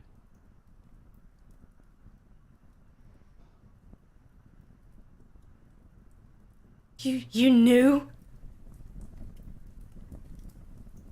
You knew? You knew? I didn't know it was gonna be like this, man. He pushes you away. You knew! Not just her, but you knew it would kill everyone down here! Are you kidding me? Who the hell are you?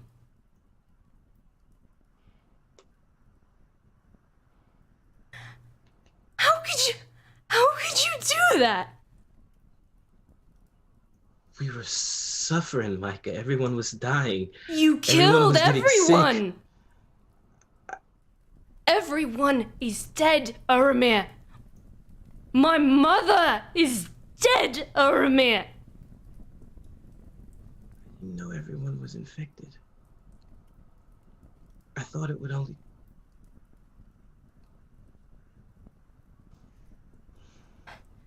Get out! I never want to see you again. So he throws a punch at your face. Do you take it? Yeah. He throws another one. Micah, Unless you back off, he's going to punch and he's going to keep punching. I try to like grab his arms and like restrain him. Just enough to keep him from punching me. Make a strength check against his strength check, please.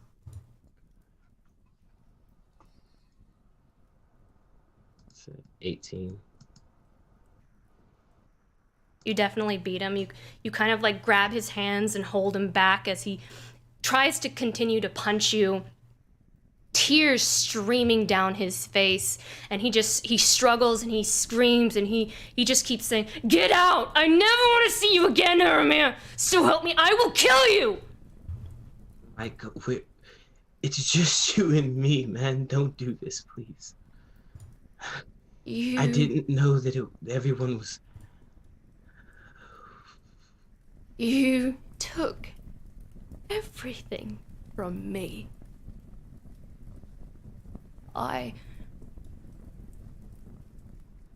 He kind of calms down again as the emotions weigh at his muscles. I can't look at you anymore. Not after this. I can't.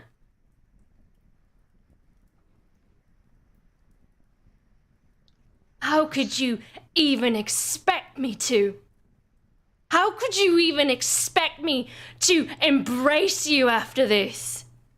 How could you expect me to do that? What was I supposed to do? You saw how things were. People having to lock themselves inside of their homes just to keep their neighbors from taking bites out of them.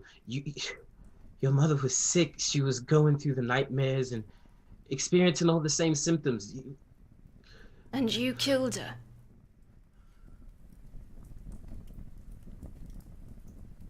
Say it!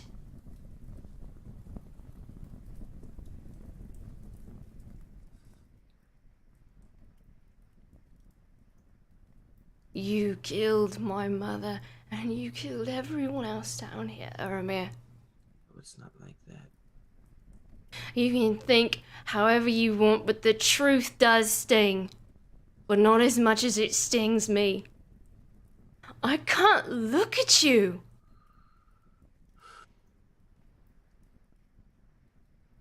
And I'm sure they all helped.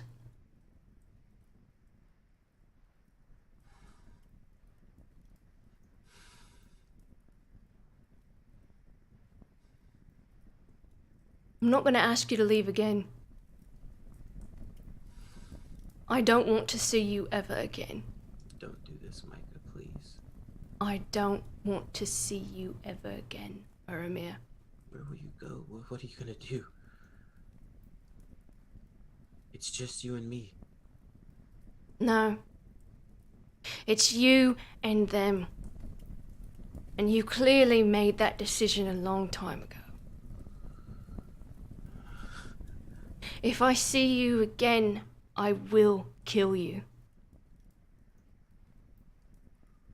He just kind of like, he pulls his mother away from you. Like you're some kind of disease, and being around her, close to her, is infecting her in some way. Infecting the room, the space, and this disgusted gesture.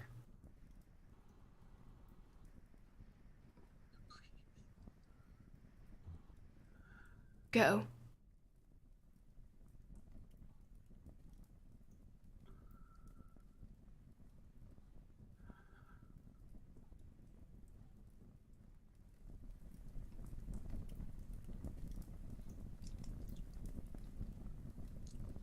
Tears fill his eyes at this point. He's just silently pleading with Micah. Just, He's not even looking at you. you don't understand. Things weren't going to get any better.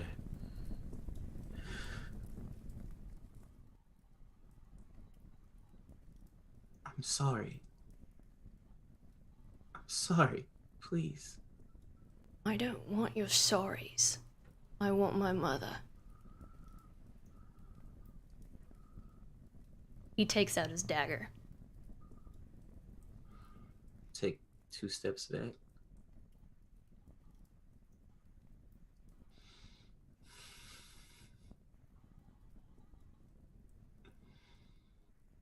He raises it at you like he's protecting his mother.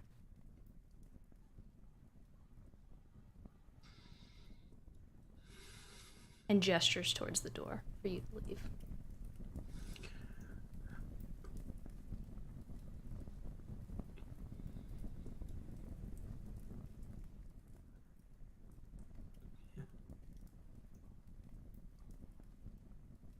Tears streaming down his face, he turns and leaves.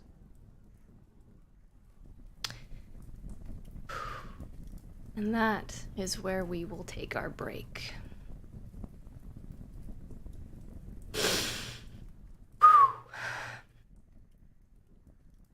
There's a giveaway if you want to make sure that you've entered.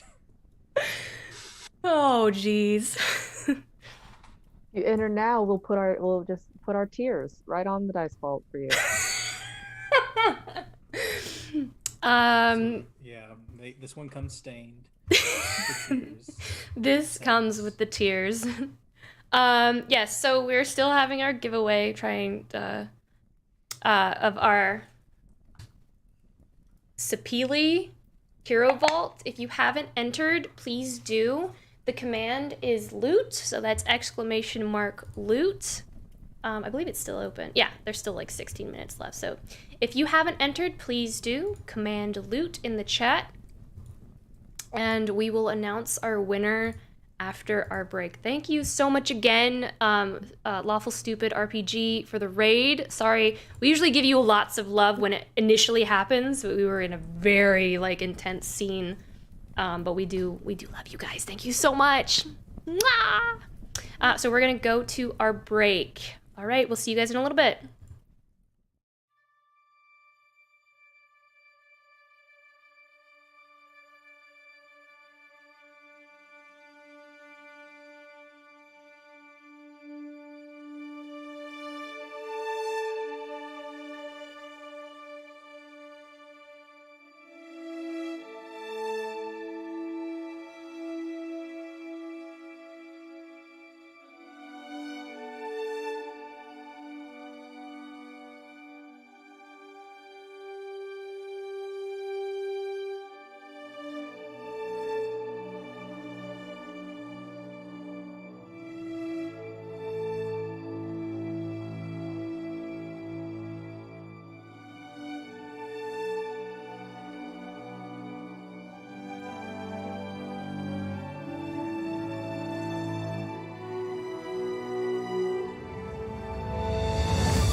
We're coming in hot. Yeah. Coming in All second. right. We are, I don't know, they could hear you, whatever you said. I have no idea what you said. We're live. So, Hello. so let's announce the winner of our Sapili. I have the pronunciation like written down. Our Sapili Hero Vault. The winner of this beautiful 9 Realms Gaming Hero Vault is Yarkonaut. You are our winner. You are the winner. Are you still in chat, Yarkonaut? Oh yeah. Are they They still were in just chat? in here. Woo! You are our winner. We will contact you at the end of the stream. Congratulations. Much love. Thank you This for is the- joining us this stream. Yeah, this is the hero vault, so it's a little thicker. Fit your Yes. minis, it's super cool. You put this is what you would put Asher Reed in, who killed Strahd in our Curse of Strahd campaign with a nat 20 before they died. It was either him or Strahd. It was amazing. Great story. Kai reads. You put your best of the best hero in there. All right, yes, so we'll get that contact information from you at the end of the stream, and we will send that out to you as soon as possible. I think we're doing a bulk mailing this week of all of our winners for November, so you will get that soon. All right, so jumping back into this gut-wrenching moment, you have this very, very heated, emotional conversation with Micah, and he doesn't want to see you anymore. Finding out that you were the reason that his mother is now dead on the floor, as well as all of the citizens of the Undercity. And he threatens you. Doesn't ever want to see you again, or he will kill you. You plead with him and plead with him, but the decision has been made. And there was no turning back the moment the mother died. So you stand up as he points his dagger at you, gesturing for you to leave through the door, clutching his mother to him, and you leave. All of you, because it's not really a door, you heard the entire conversation that went and took place between Urmir and Micah. And you see him exit, tears streaming down his face. And the moment is all yours now.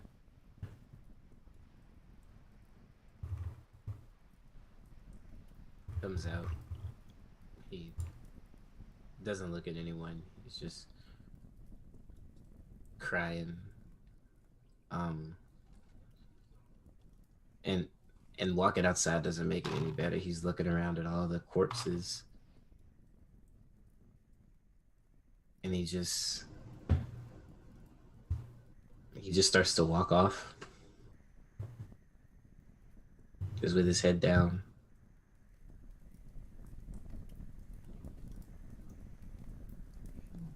I go hug him, but I don't say anything because there's nothing to be said.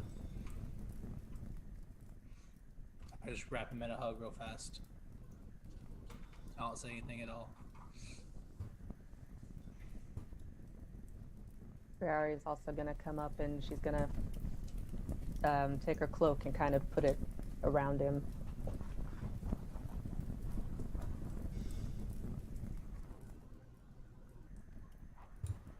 She's also not going to say anything.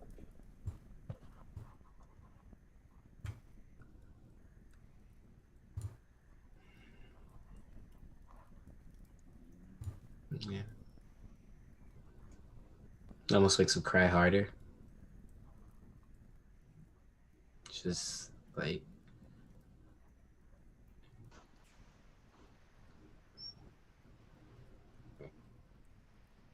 so many emotions. And he just keeps walking until he gets to the one place that he feels like is like safe for home. He goes back home, however far that may be. And It's not too far from Micah's house. You guys live Yeah. relatively close to one another. just back to something familiar, you know. And as soon as he gets inside, like he just like not like as he walks it, like he walks in, he just knocks over stuff, like kind of sloppily, like 'cause it's packed full of random stuff, and everything had its place. But at this point, he just doesn't really care anymore. He just walks inside and knocks stuff over and just kind of collapses into the big chair that his mom used to sit in, and he just sobs uncontrollably, just like a baby. Like it all just comes pouring out of him, and it doesn't stop. It's to the point where he's not even really crying anymore. He's just like kind of heaving, you know.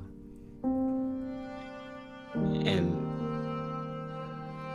like as he does this, like his mom's sewing needles go flying, and like her paint brushes and all that stuff in the different cups that were stacked up get knocked over, and he just loses it, just sobs.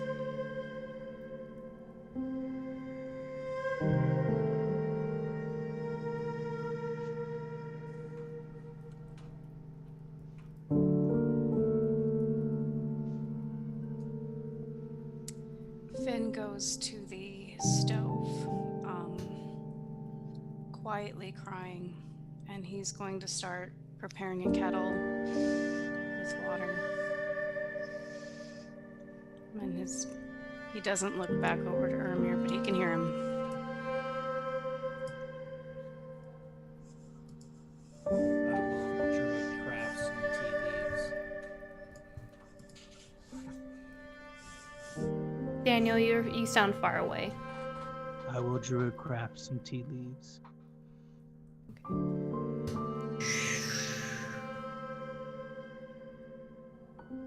They fall into your palm.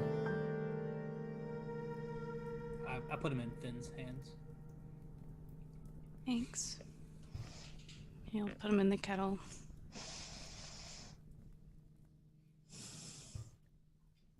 Ray's just gonna Lie. kind of sit next to the chair on the floor. Just kind of be there. Okay. Lorelei has lingered at Micah's place once everyone is a ways off. As has Orlinger, he's kind of there.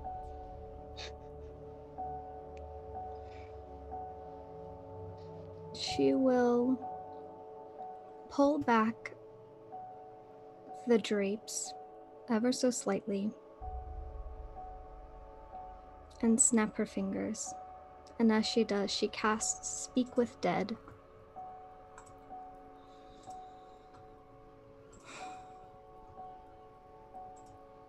If she catches Micah's attention, she says, 10 minutes, 5 questions.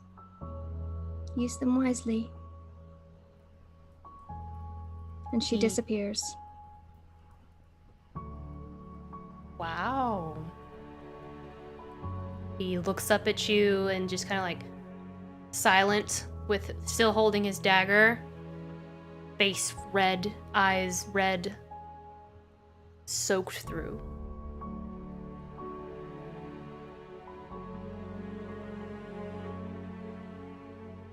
And you leave, not knowing what he asks her.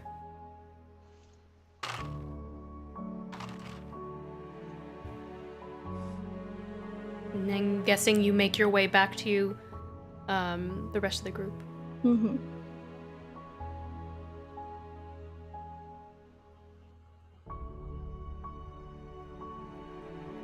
You walk in and you find Ermir's house.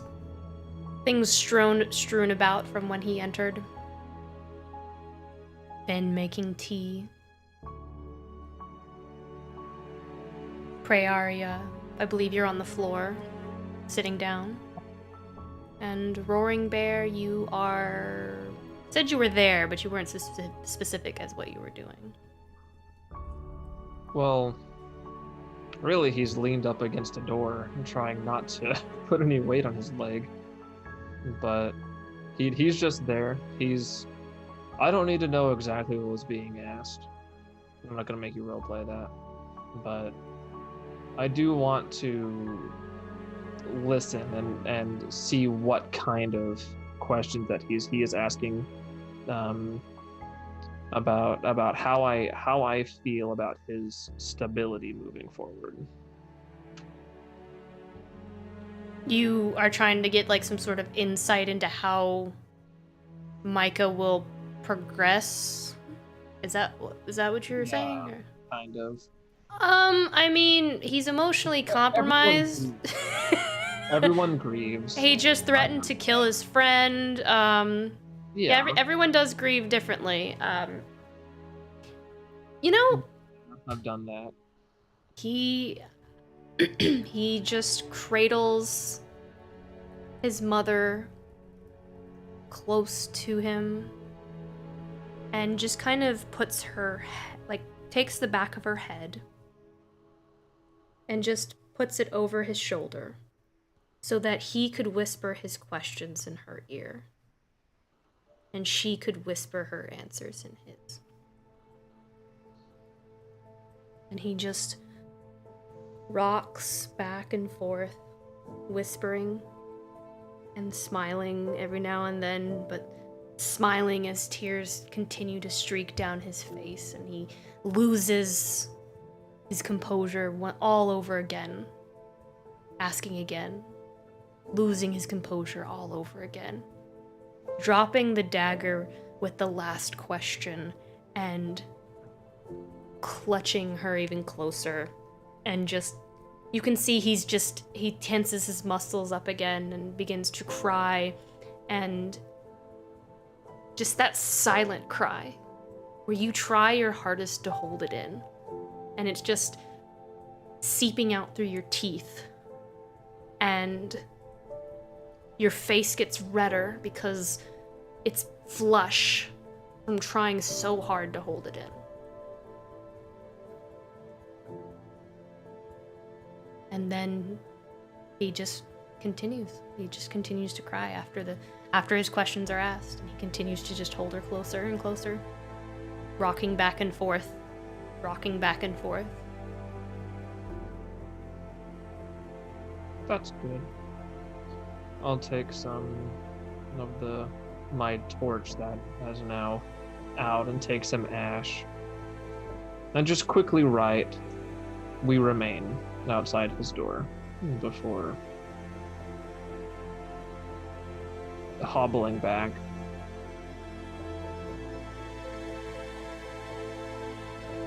It's beautiful, guys. Very beautiful.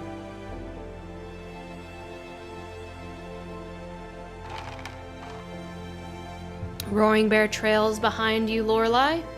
He is the last to leave Micah's house.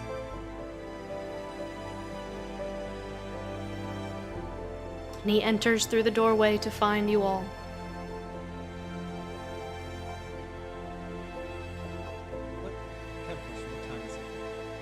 What time is it? Oh, what time is it now?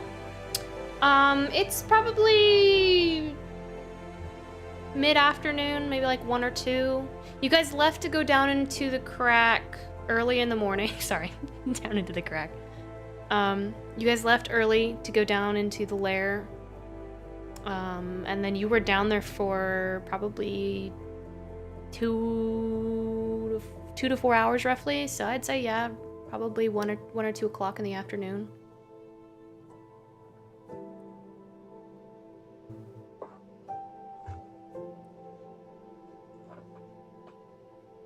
Roaring Bear will kind of like poke his head in the door and do a quick head count.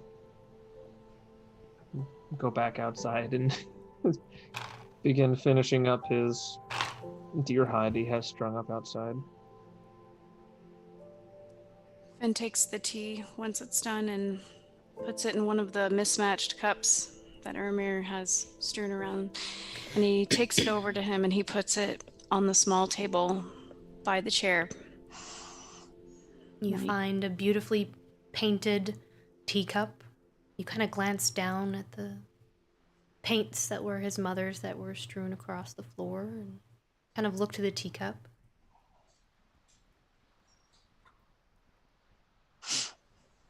Definitely that one. He's going to choose that one, fill it up, and put it next to Ermir. At this point, I'll go ahead and finish. Oh, I was just going to say, and then he sits on the floor opposite of Praeria. At this point, Ermir's just like, you know, that kind of tired lethargy that hits you after you like cry really hard or feel all of that, and he's just silent, like outside of a couple of sniffles, and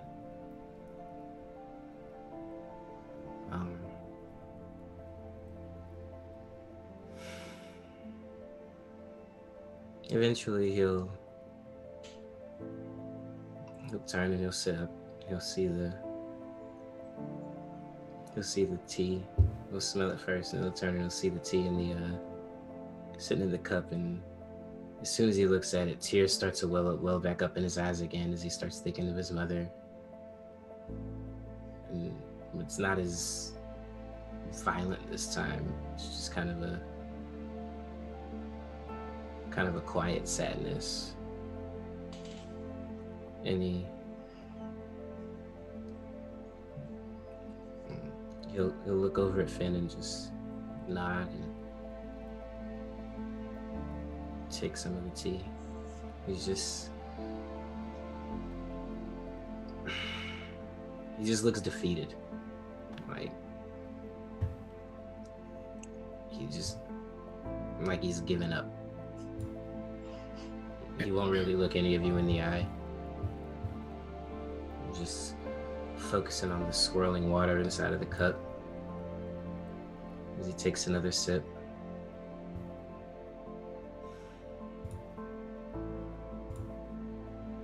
He's just kind of folded into himself at this point. He doesn't even know how to interact with the outside world right now.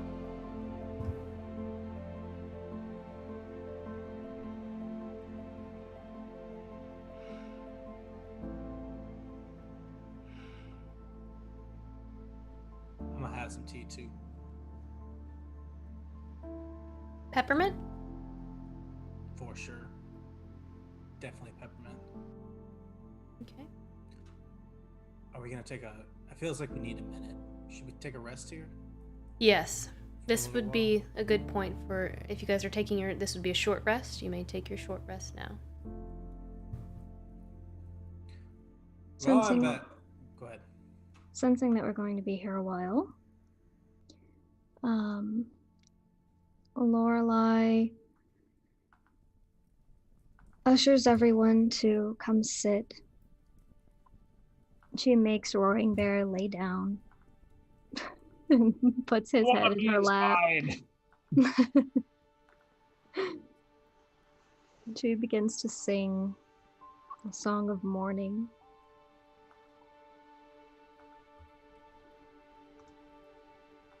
And you each get an extra d6 of healing. Very nice.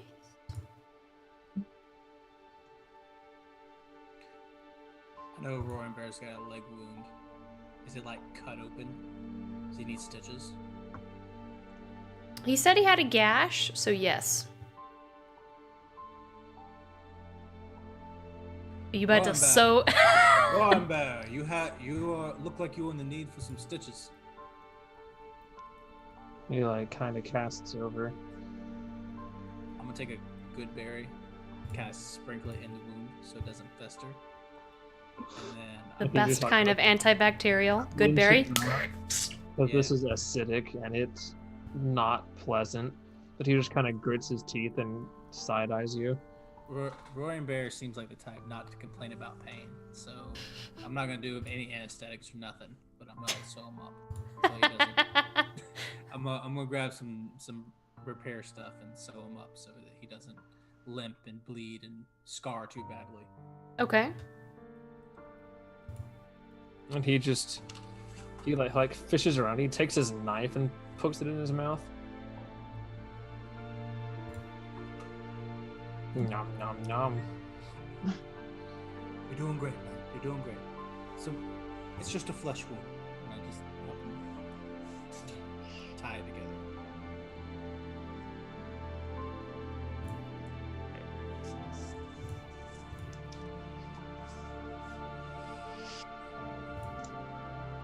Right, you sew up his gash, you disinfect it, and your leg is for the better thanks to Samson.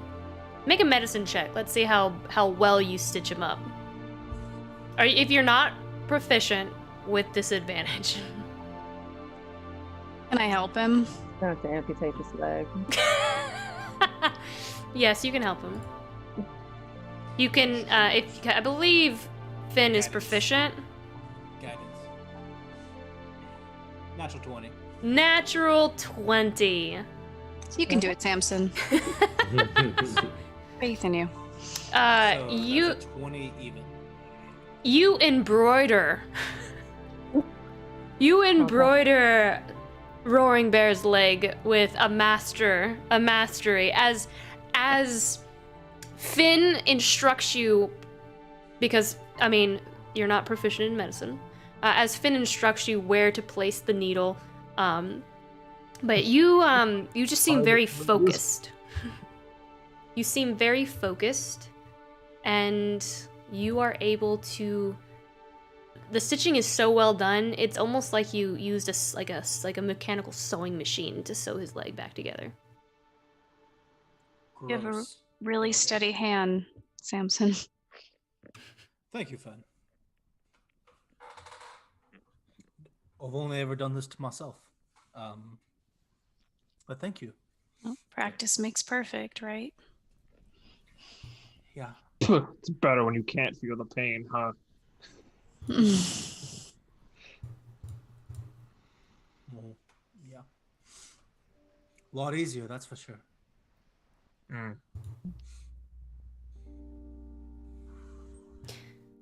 So, you guys finish your short rest. You can roll your hit die for that if you haven't already.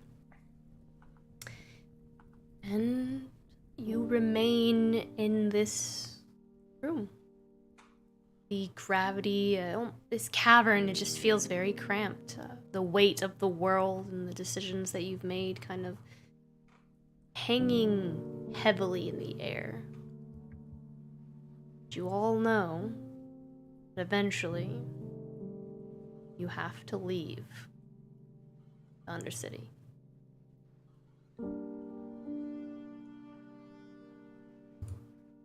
I'm gonna take my tea, my peppermint tea, and I'm gonna go sit beside Uramir. I'm gonna say, sit down next to him.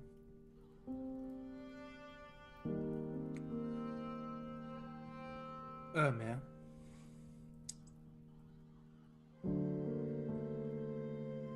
There is at least one other thing we need to go look at today. But if you're not ready, I'll stay here with you. We can be here and we can just... We'll just be for a little while. Or we can all go together.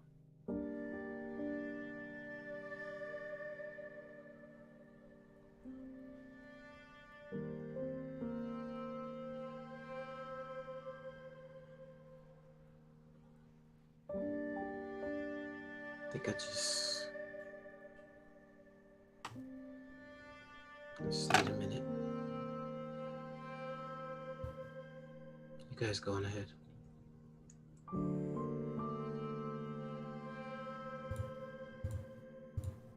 I look at everyone else. And I'll stay there with Uramir. Okay. I'm not going anywhere fast, that's for sure. I'm gonna start like trying to crawl out the door. Roaring you- Bear, maybe you should stay here too. Ah. It's just a tendon. I'm more worried about these pants. Pants don't heal, you know. Uramir can fix them. That's on his time.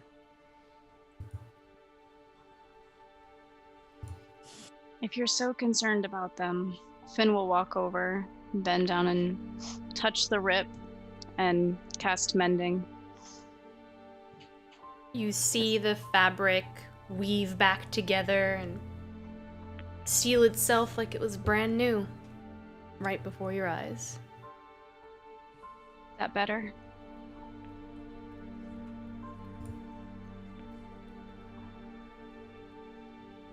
It's magic, RB. He's going to fix that. Well, now you don't have to. It was on my time. Magic. And he continues crawling out the door. Makes everything so easy and stupid magic. As they leave, I will break out the cask that I grabbed and share in the tea with Uramir. You pour it in the tea. I mean, if he wants some. Like, I'm not going to force anything upon him, but if he would like. I hope there's no blood in that wine. Probably just gonna shoot Samson a look like, don't let him rest. Like,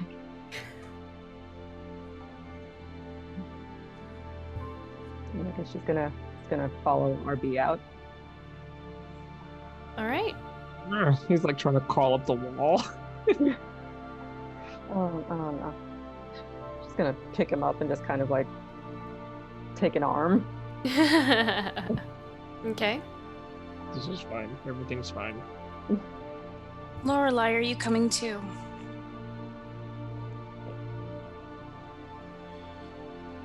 Lorelei gets up and picks up her strange-looking rod. I suppose if Uramir's leaving us to clean up his mess. And she walks out. Lorelei.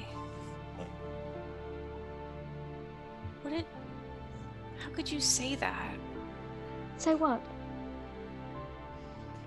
She has it in her belt by now. Nothing. Let's go. Finn walks a little quicker. He wants to get farther away so Uramir doesn't hear what she said. Okay. So we have who all is going. I'm guessing we're going to the Quail's Cup. Is that where we're going? Yes. Yeah. Is that where we left Rev and everybody? Mm-hmm. Yep. So everyone but Samson and Uramir are coming? All right.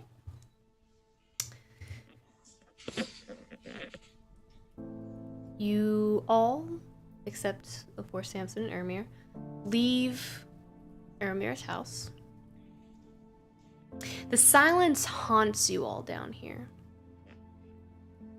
For the first time, as you approach the stairway out of the Undercity, the silence breaks.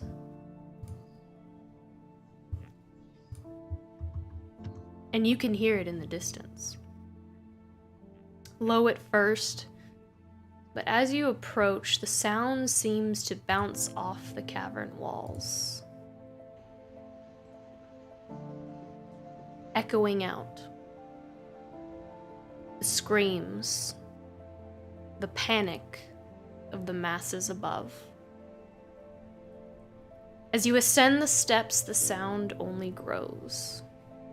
It pierces your eardrums, pierces your heart, as a flood of emotions fill you all once more.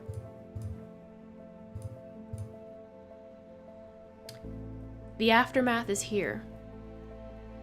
The silence is broken. Light stings your eyes as you leave the darkness of the Undercity. Your eyes strain as they have trouble adjusting at first. There's comfort in that for a moment. And when your eyes adjust, you see a massive crowd of people. You can't even see the ground. That's how crowded it is. Reaching the surface, you notice something rather stark. The freesia petals from Frisia's advent have stopped. The flurry of petals that spiraled down into the streets have ceased. The garlands of freesia hanging from between windowsills, creating a gaped canopy between buildings, coiling up lampposts, and worn in the hair of Lacambrians and visitors alike, have begun to curl back and wither away. You realize how close you are to the docks, and looking over you, you can see thousands of people backed up a mile or two trying to leave Lacambria, as well as backed up on the other side toward Andrin's Bridge. Tourists, locals, piled up. A few people running full speed run into you, Lorelei, Finn, Praeria, as they push past you, hitting you hard in the shoulder. Get out of the way! You watch them run down the steps to the boats docked up by the mural. They push bodies out of some of the small boats into the water and frantically begin rowing toward Andrin's Bridge. They'll have to take, hold on. Yeah, Andrin's Bridge. Where are we going? Let me move us to the Lacambrian map.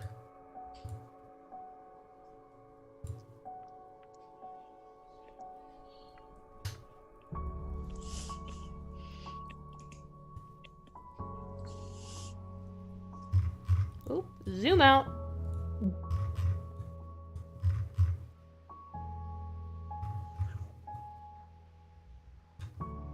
There we go.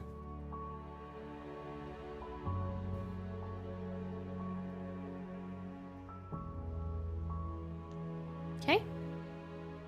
So you should all see the map now.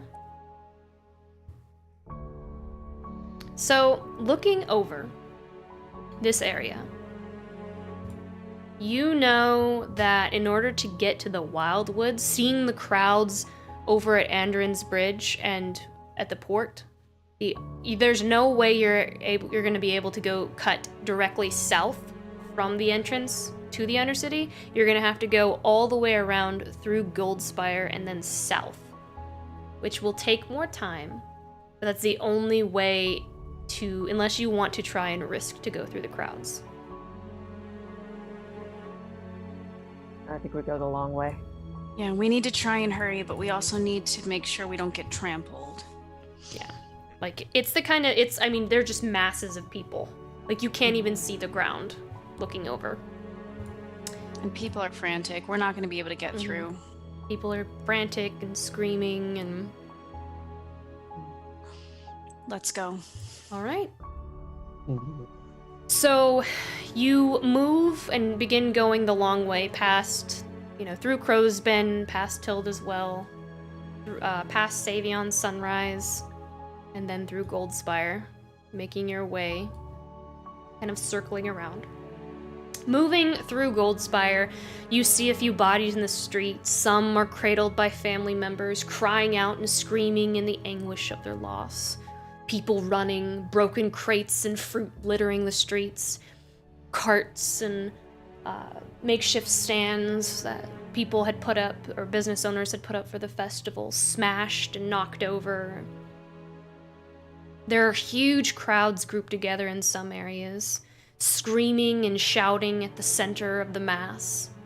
As you pass Finn and Roaring Bear, you notice the center of the mass of these areas.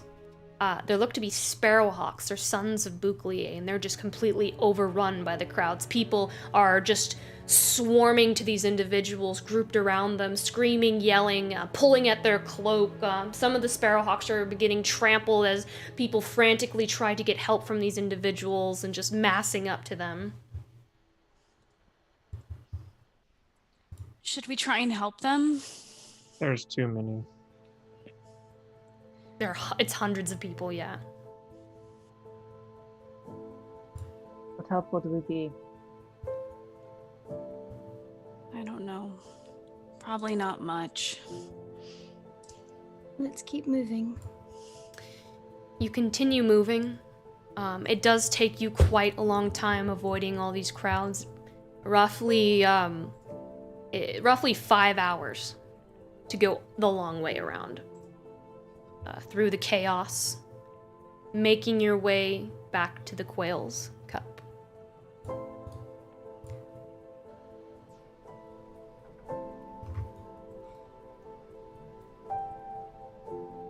How does the Quail Cup look? Is there also people flooded here, or is it pretty abandoned? There's actually there are some people here, but it's not flooded. It's not flooded with people. And you gather that's probably because the Sons of Bouclier is much, much closer. And people are going to the Sons... people will probably be going to the Sons of Bouclier. That keep is much closer. It's much harder to get... It's much harder and much further away to get to the Quail's Cup. Now, there are some people who did come here, because, you know, there are some people who live close to the southern point in Crowsbin, but they're not overrun. And, yeah. So,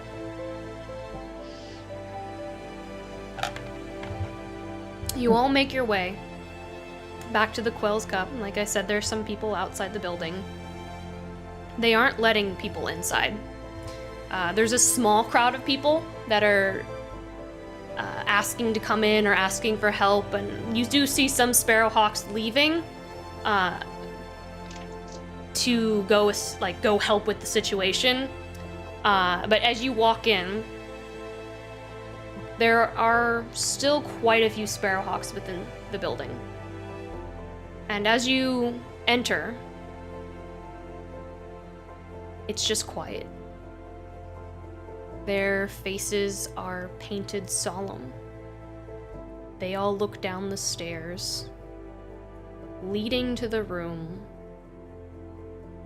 that cradles Revenir Thorn. Their eyes are focused and tense, as if waiting for someone to emerge, holding their breaths, waiting, dreading. You all enter and their heads turn to look at you, but they all remain silent and still. Is Triv in the room? He's not.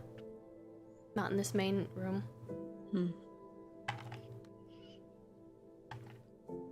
We need to speak. Oh, sorry. Go ahead. I was gonna ask if you guys make your way down the steps. Oh. So, is she alive?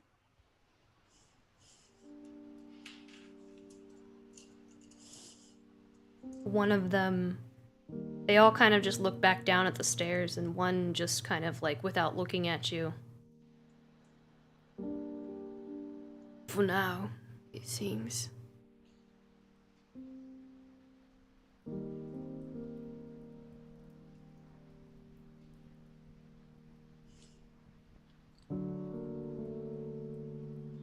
Is Triv down there with her? They nod. I make my way down the stairs. The rest of you follow? Are they just letting us go? Hmm? I was wondering if they were just letting us go, or if they were gonna be like, They know that you were working with Kaya. Mm-hmm. They're gonna let you go down the stairs. You all make your way down the steps, down the winding passageway, and you enter the room. You see Triv, Brune, and Kaya. They encircle Revenir. Kaya sits at the foot of the bed, her eyes and nose both red, hands resting on Revenir's feet. She clenches her teeth as a few tears streak down, the pride melting away, a weakness revealed. You can't leave us, Revenir. You can't. Please. Please. Grun kneels at her side, holding one of her hands and the other on her head, wiping the sweat of her brow with his thumb. Her eyes are open now, awake, and her breathing is struggled as she uses the last of her power and will to remain a few moments longer on this plane. The blood drips quicker now, from her ears and her nose. The warm olive of her skin has become pallid. Triv on the other side of the bed carefully wipes the blood from her ears and nose. Her fading amethyst eyes look upon you all as you enter the room. The others don't acknowledge your presence, but Revenir does.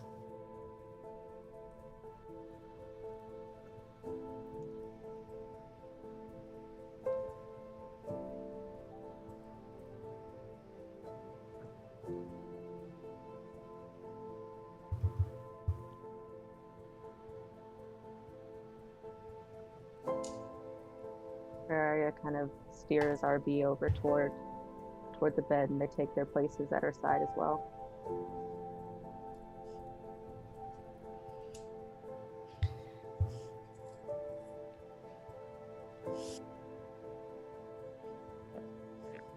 Do you want to say goodbye, Lorelai?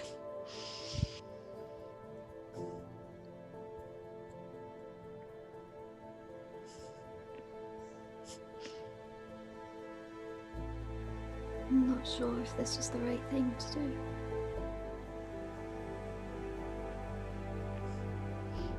Come on. He's gonna try to take her hand and usher her forward.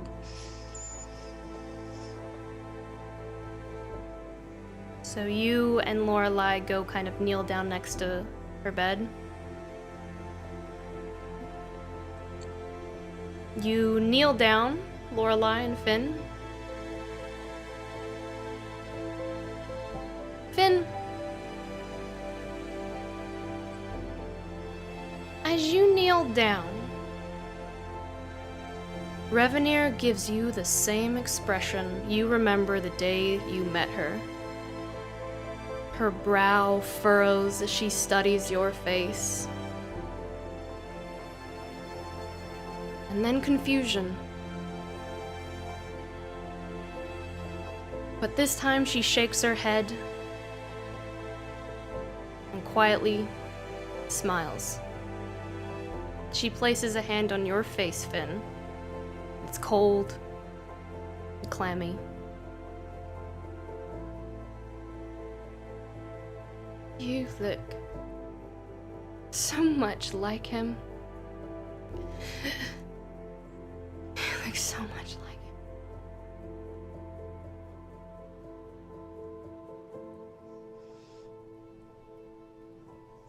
He's taken aback, but he's just going to kind of slowly, hesitantly put his hand on top of hers, on his face.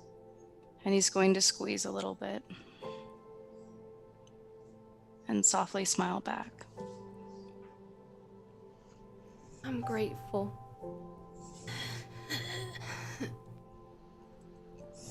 It's like I get to see him one last time. I know it's not him. I know you're not him.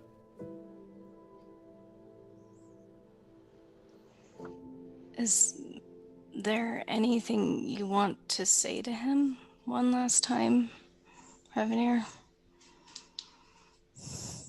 I will.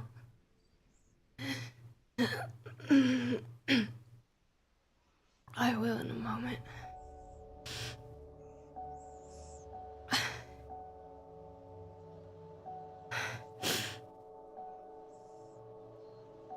She looks at you all.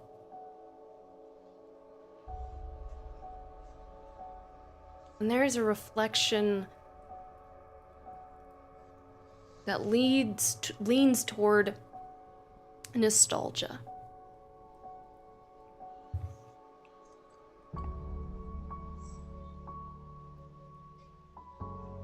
And she smiles.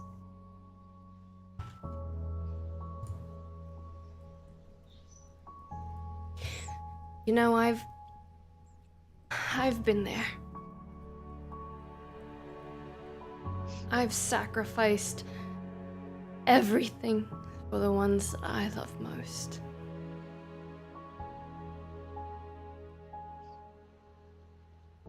People I have given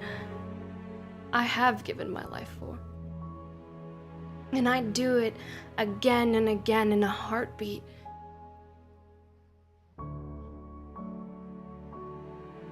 I never thought I'd get here. I knew I would. I knew I would get here one day. In some ways, I'm grateful.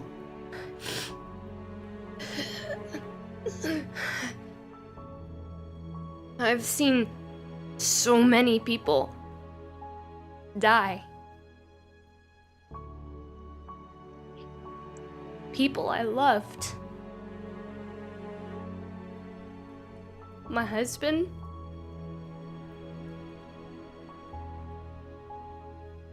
My father.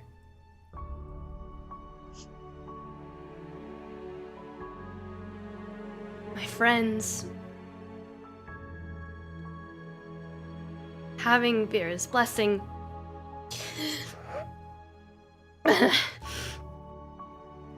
It doesn't really age you, and in some ways maybe it's not so bad.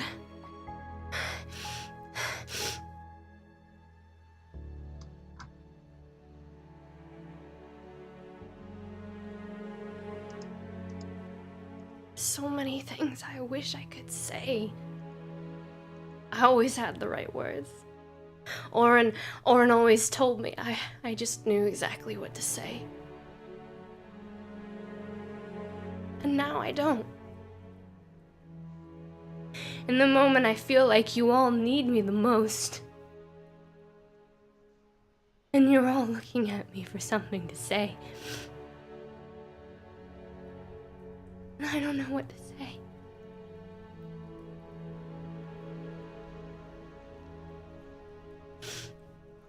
You know,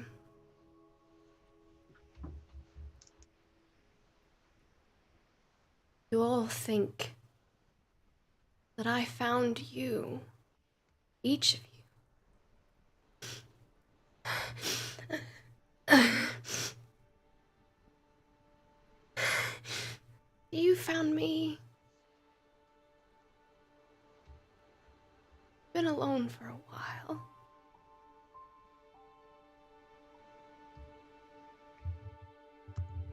You all came to Lacambria.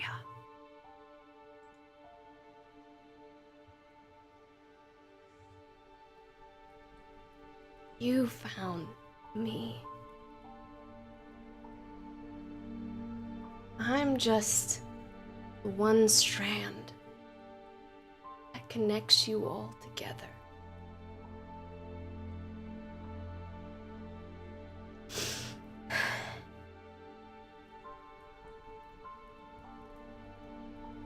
And I don't know what that means. I don't think I'm supposed to know. And I think that's okay.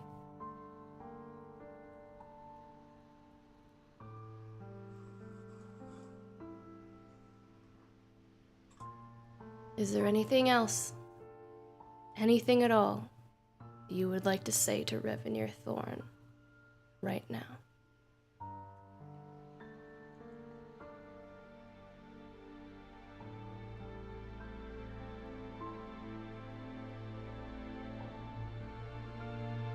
This is your last moment.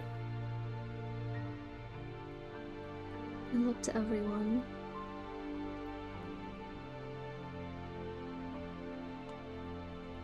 And as she sees that there are no words, she'll hold Revenir's hand and say, "It's all right. You don't have to hold on anymore."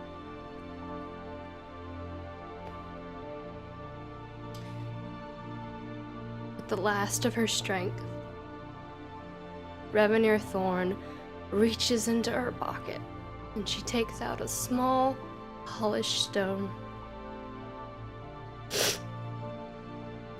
Lorelei, you recognize this as a sending stone.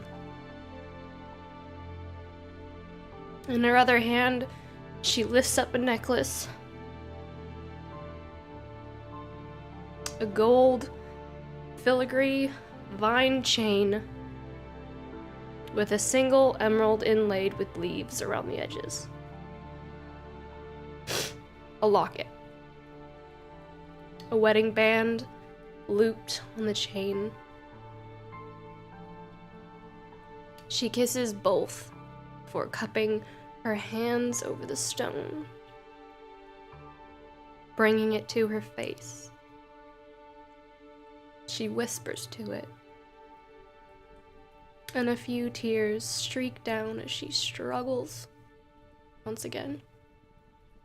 She smiles as if reminiscing, as if she could see their face, and she holds the one she speaks to in her arms. With her words, one last time. With the last leaving her lips, sent thousands of miles away. The light from her amethyst eyes extinguishes, exhaling one final time. As Revenir takes her last breath,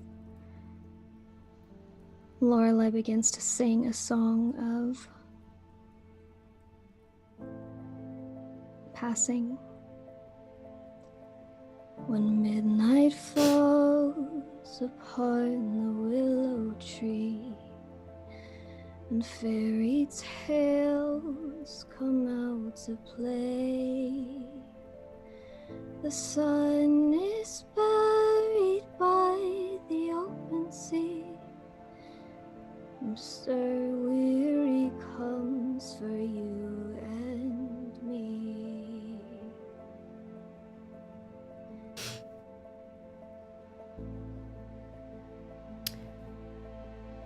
You feel her hand limp.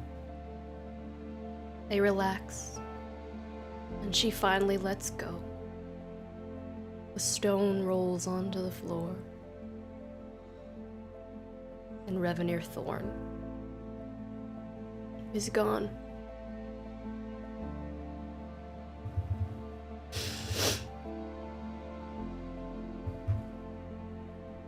Groon gently closes her eyes and openly weeps before you all.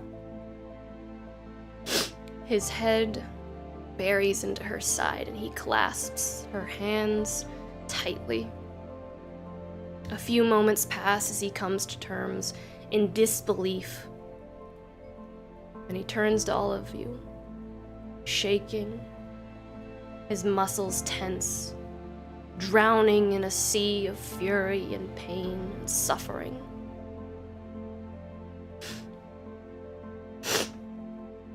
If she had never met any of you, she'd still be here. She was the only good soul in this world. The only person I ever met that's always put others' needs before her own. She is and was the last light of this dark, cruel world. Without her, we have nothing. Without her, we have no hope. Only darkness. You all don't deserve to stand in her presence. And Kaya will immediately run up and grab him, and he'll struggle against her, and she will pull him out of the room as Triv rushes over to Kaya and just pulls him out of the room, leaving you all here.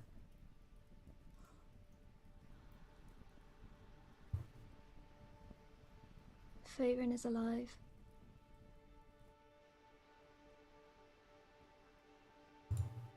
The one she sought to destroy. We have no choice but to avenge her. I don't care if fate brought us together, if fate led us to this destruction.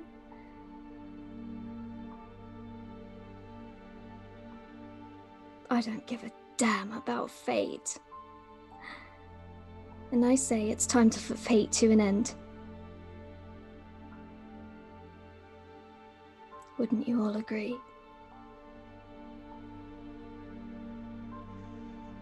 Yes. We need to carry her light with us. And we need to find Cavern. Stop him.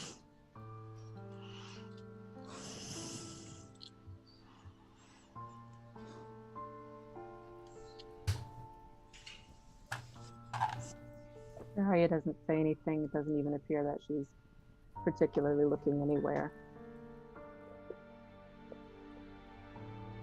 I will pick up the sending stone and I will place it in her hands. Across her chest. And I'll close her eyes.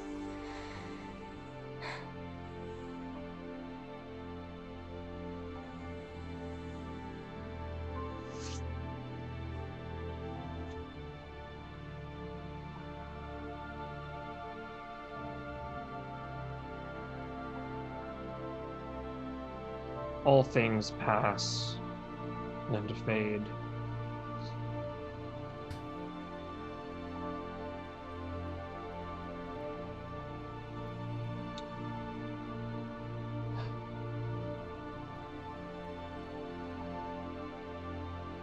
But things live here.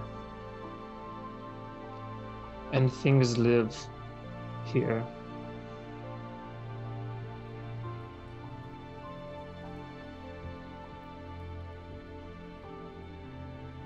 There is always death. But there is always life. Neither can be stopped.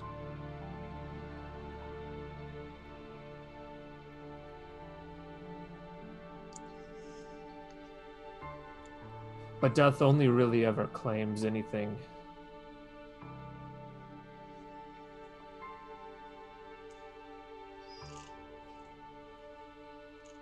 when the living forget.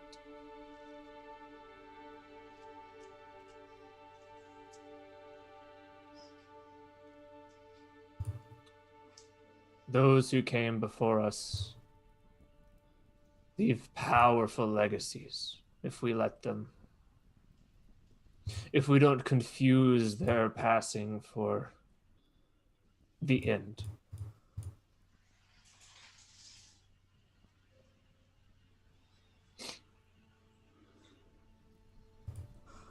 There will always be hope. And there will always be light. As long as we are strong enough to go forward and do the righteous things and fight the hard battles that no one else dares to fight.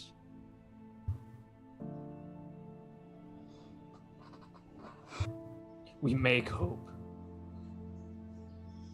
Life is hope.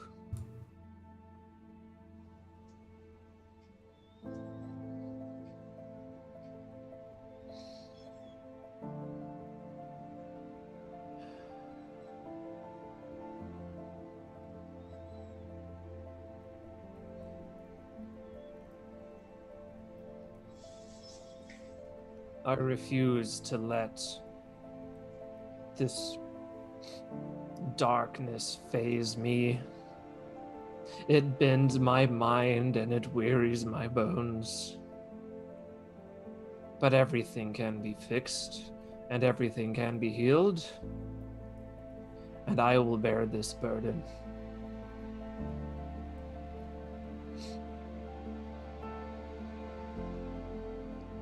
First for my people. Now for these.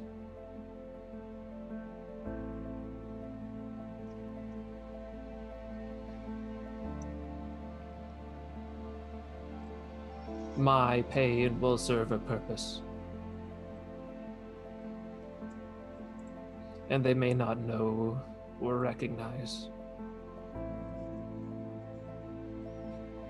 But by the time I make my transition, the world will be better.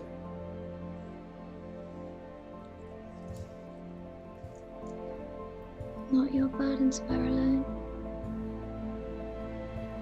Not anymore. And your people, and Aramis people, and Revenue will all be remembered.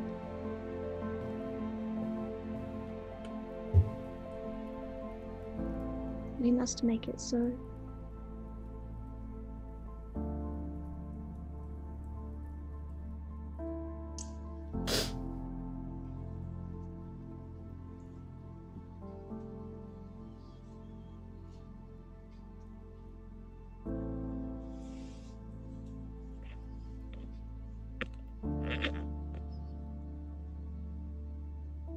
Right then. Farah is going to help RB stand again. She's still not saying much, but it looks like she's decided something.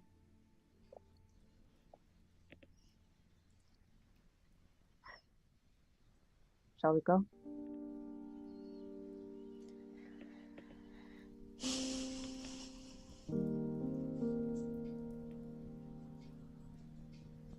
Let's go.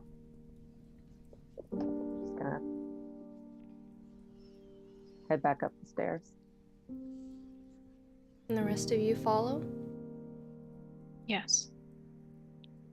Struggling along, but under his own power, full speed. You all make your way back up the stairs.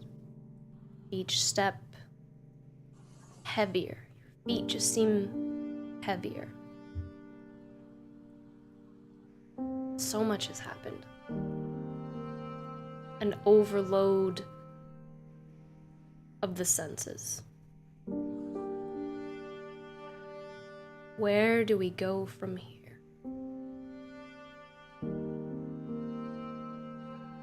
And that is where we will end tonight's session.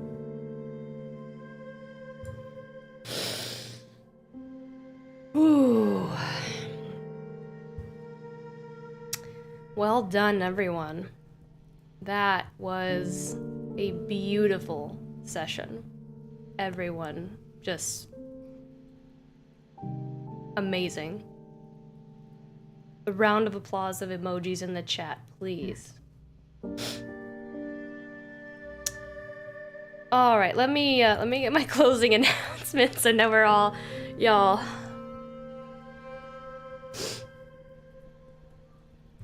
Let me get my closing announcements. Thank people for subscribing.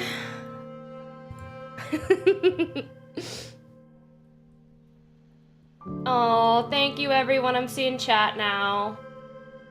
With the love and hugs and hands and all that. Thank you guys so much. Thank you again, Lawful Stupid RPG, for the raid of 21. Thank you, Lotsky, with the bits. Thank you, M. Lassiter92 for the follow. Alexander Braun for the follow on Facebook. Maid of Orleans for the follow, like that one. Heart of Adventure for the follow. Beast Wolf Woe for the follow. And M. Laster92 for the Prime subscription. Thank you so much. Y'all, like, I'm emotionally drained over here. Let's see. Please, if you enjoyed our show this evening, please, we hope that you'll subscribe and help support us so we can continue to make awesome stuff like this.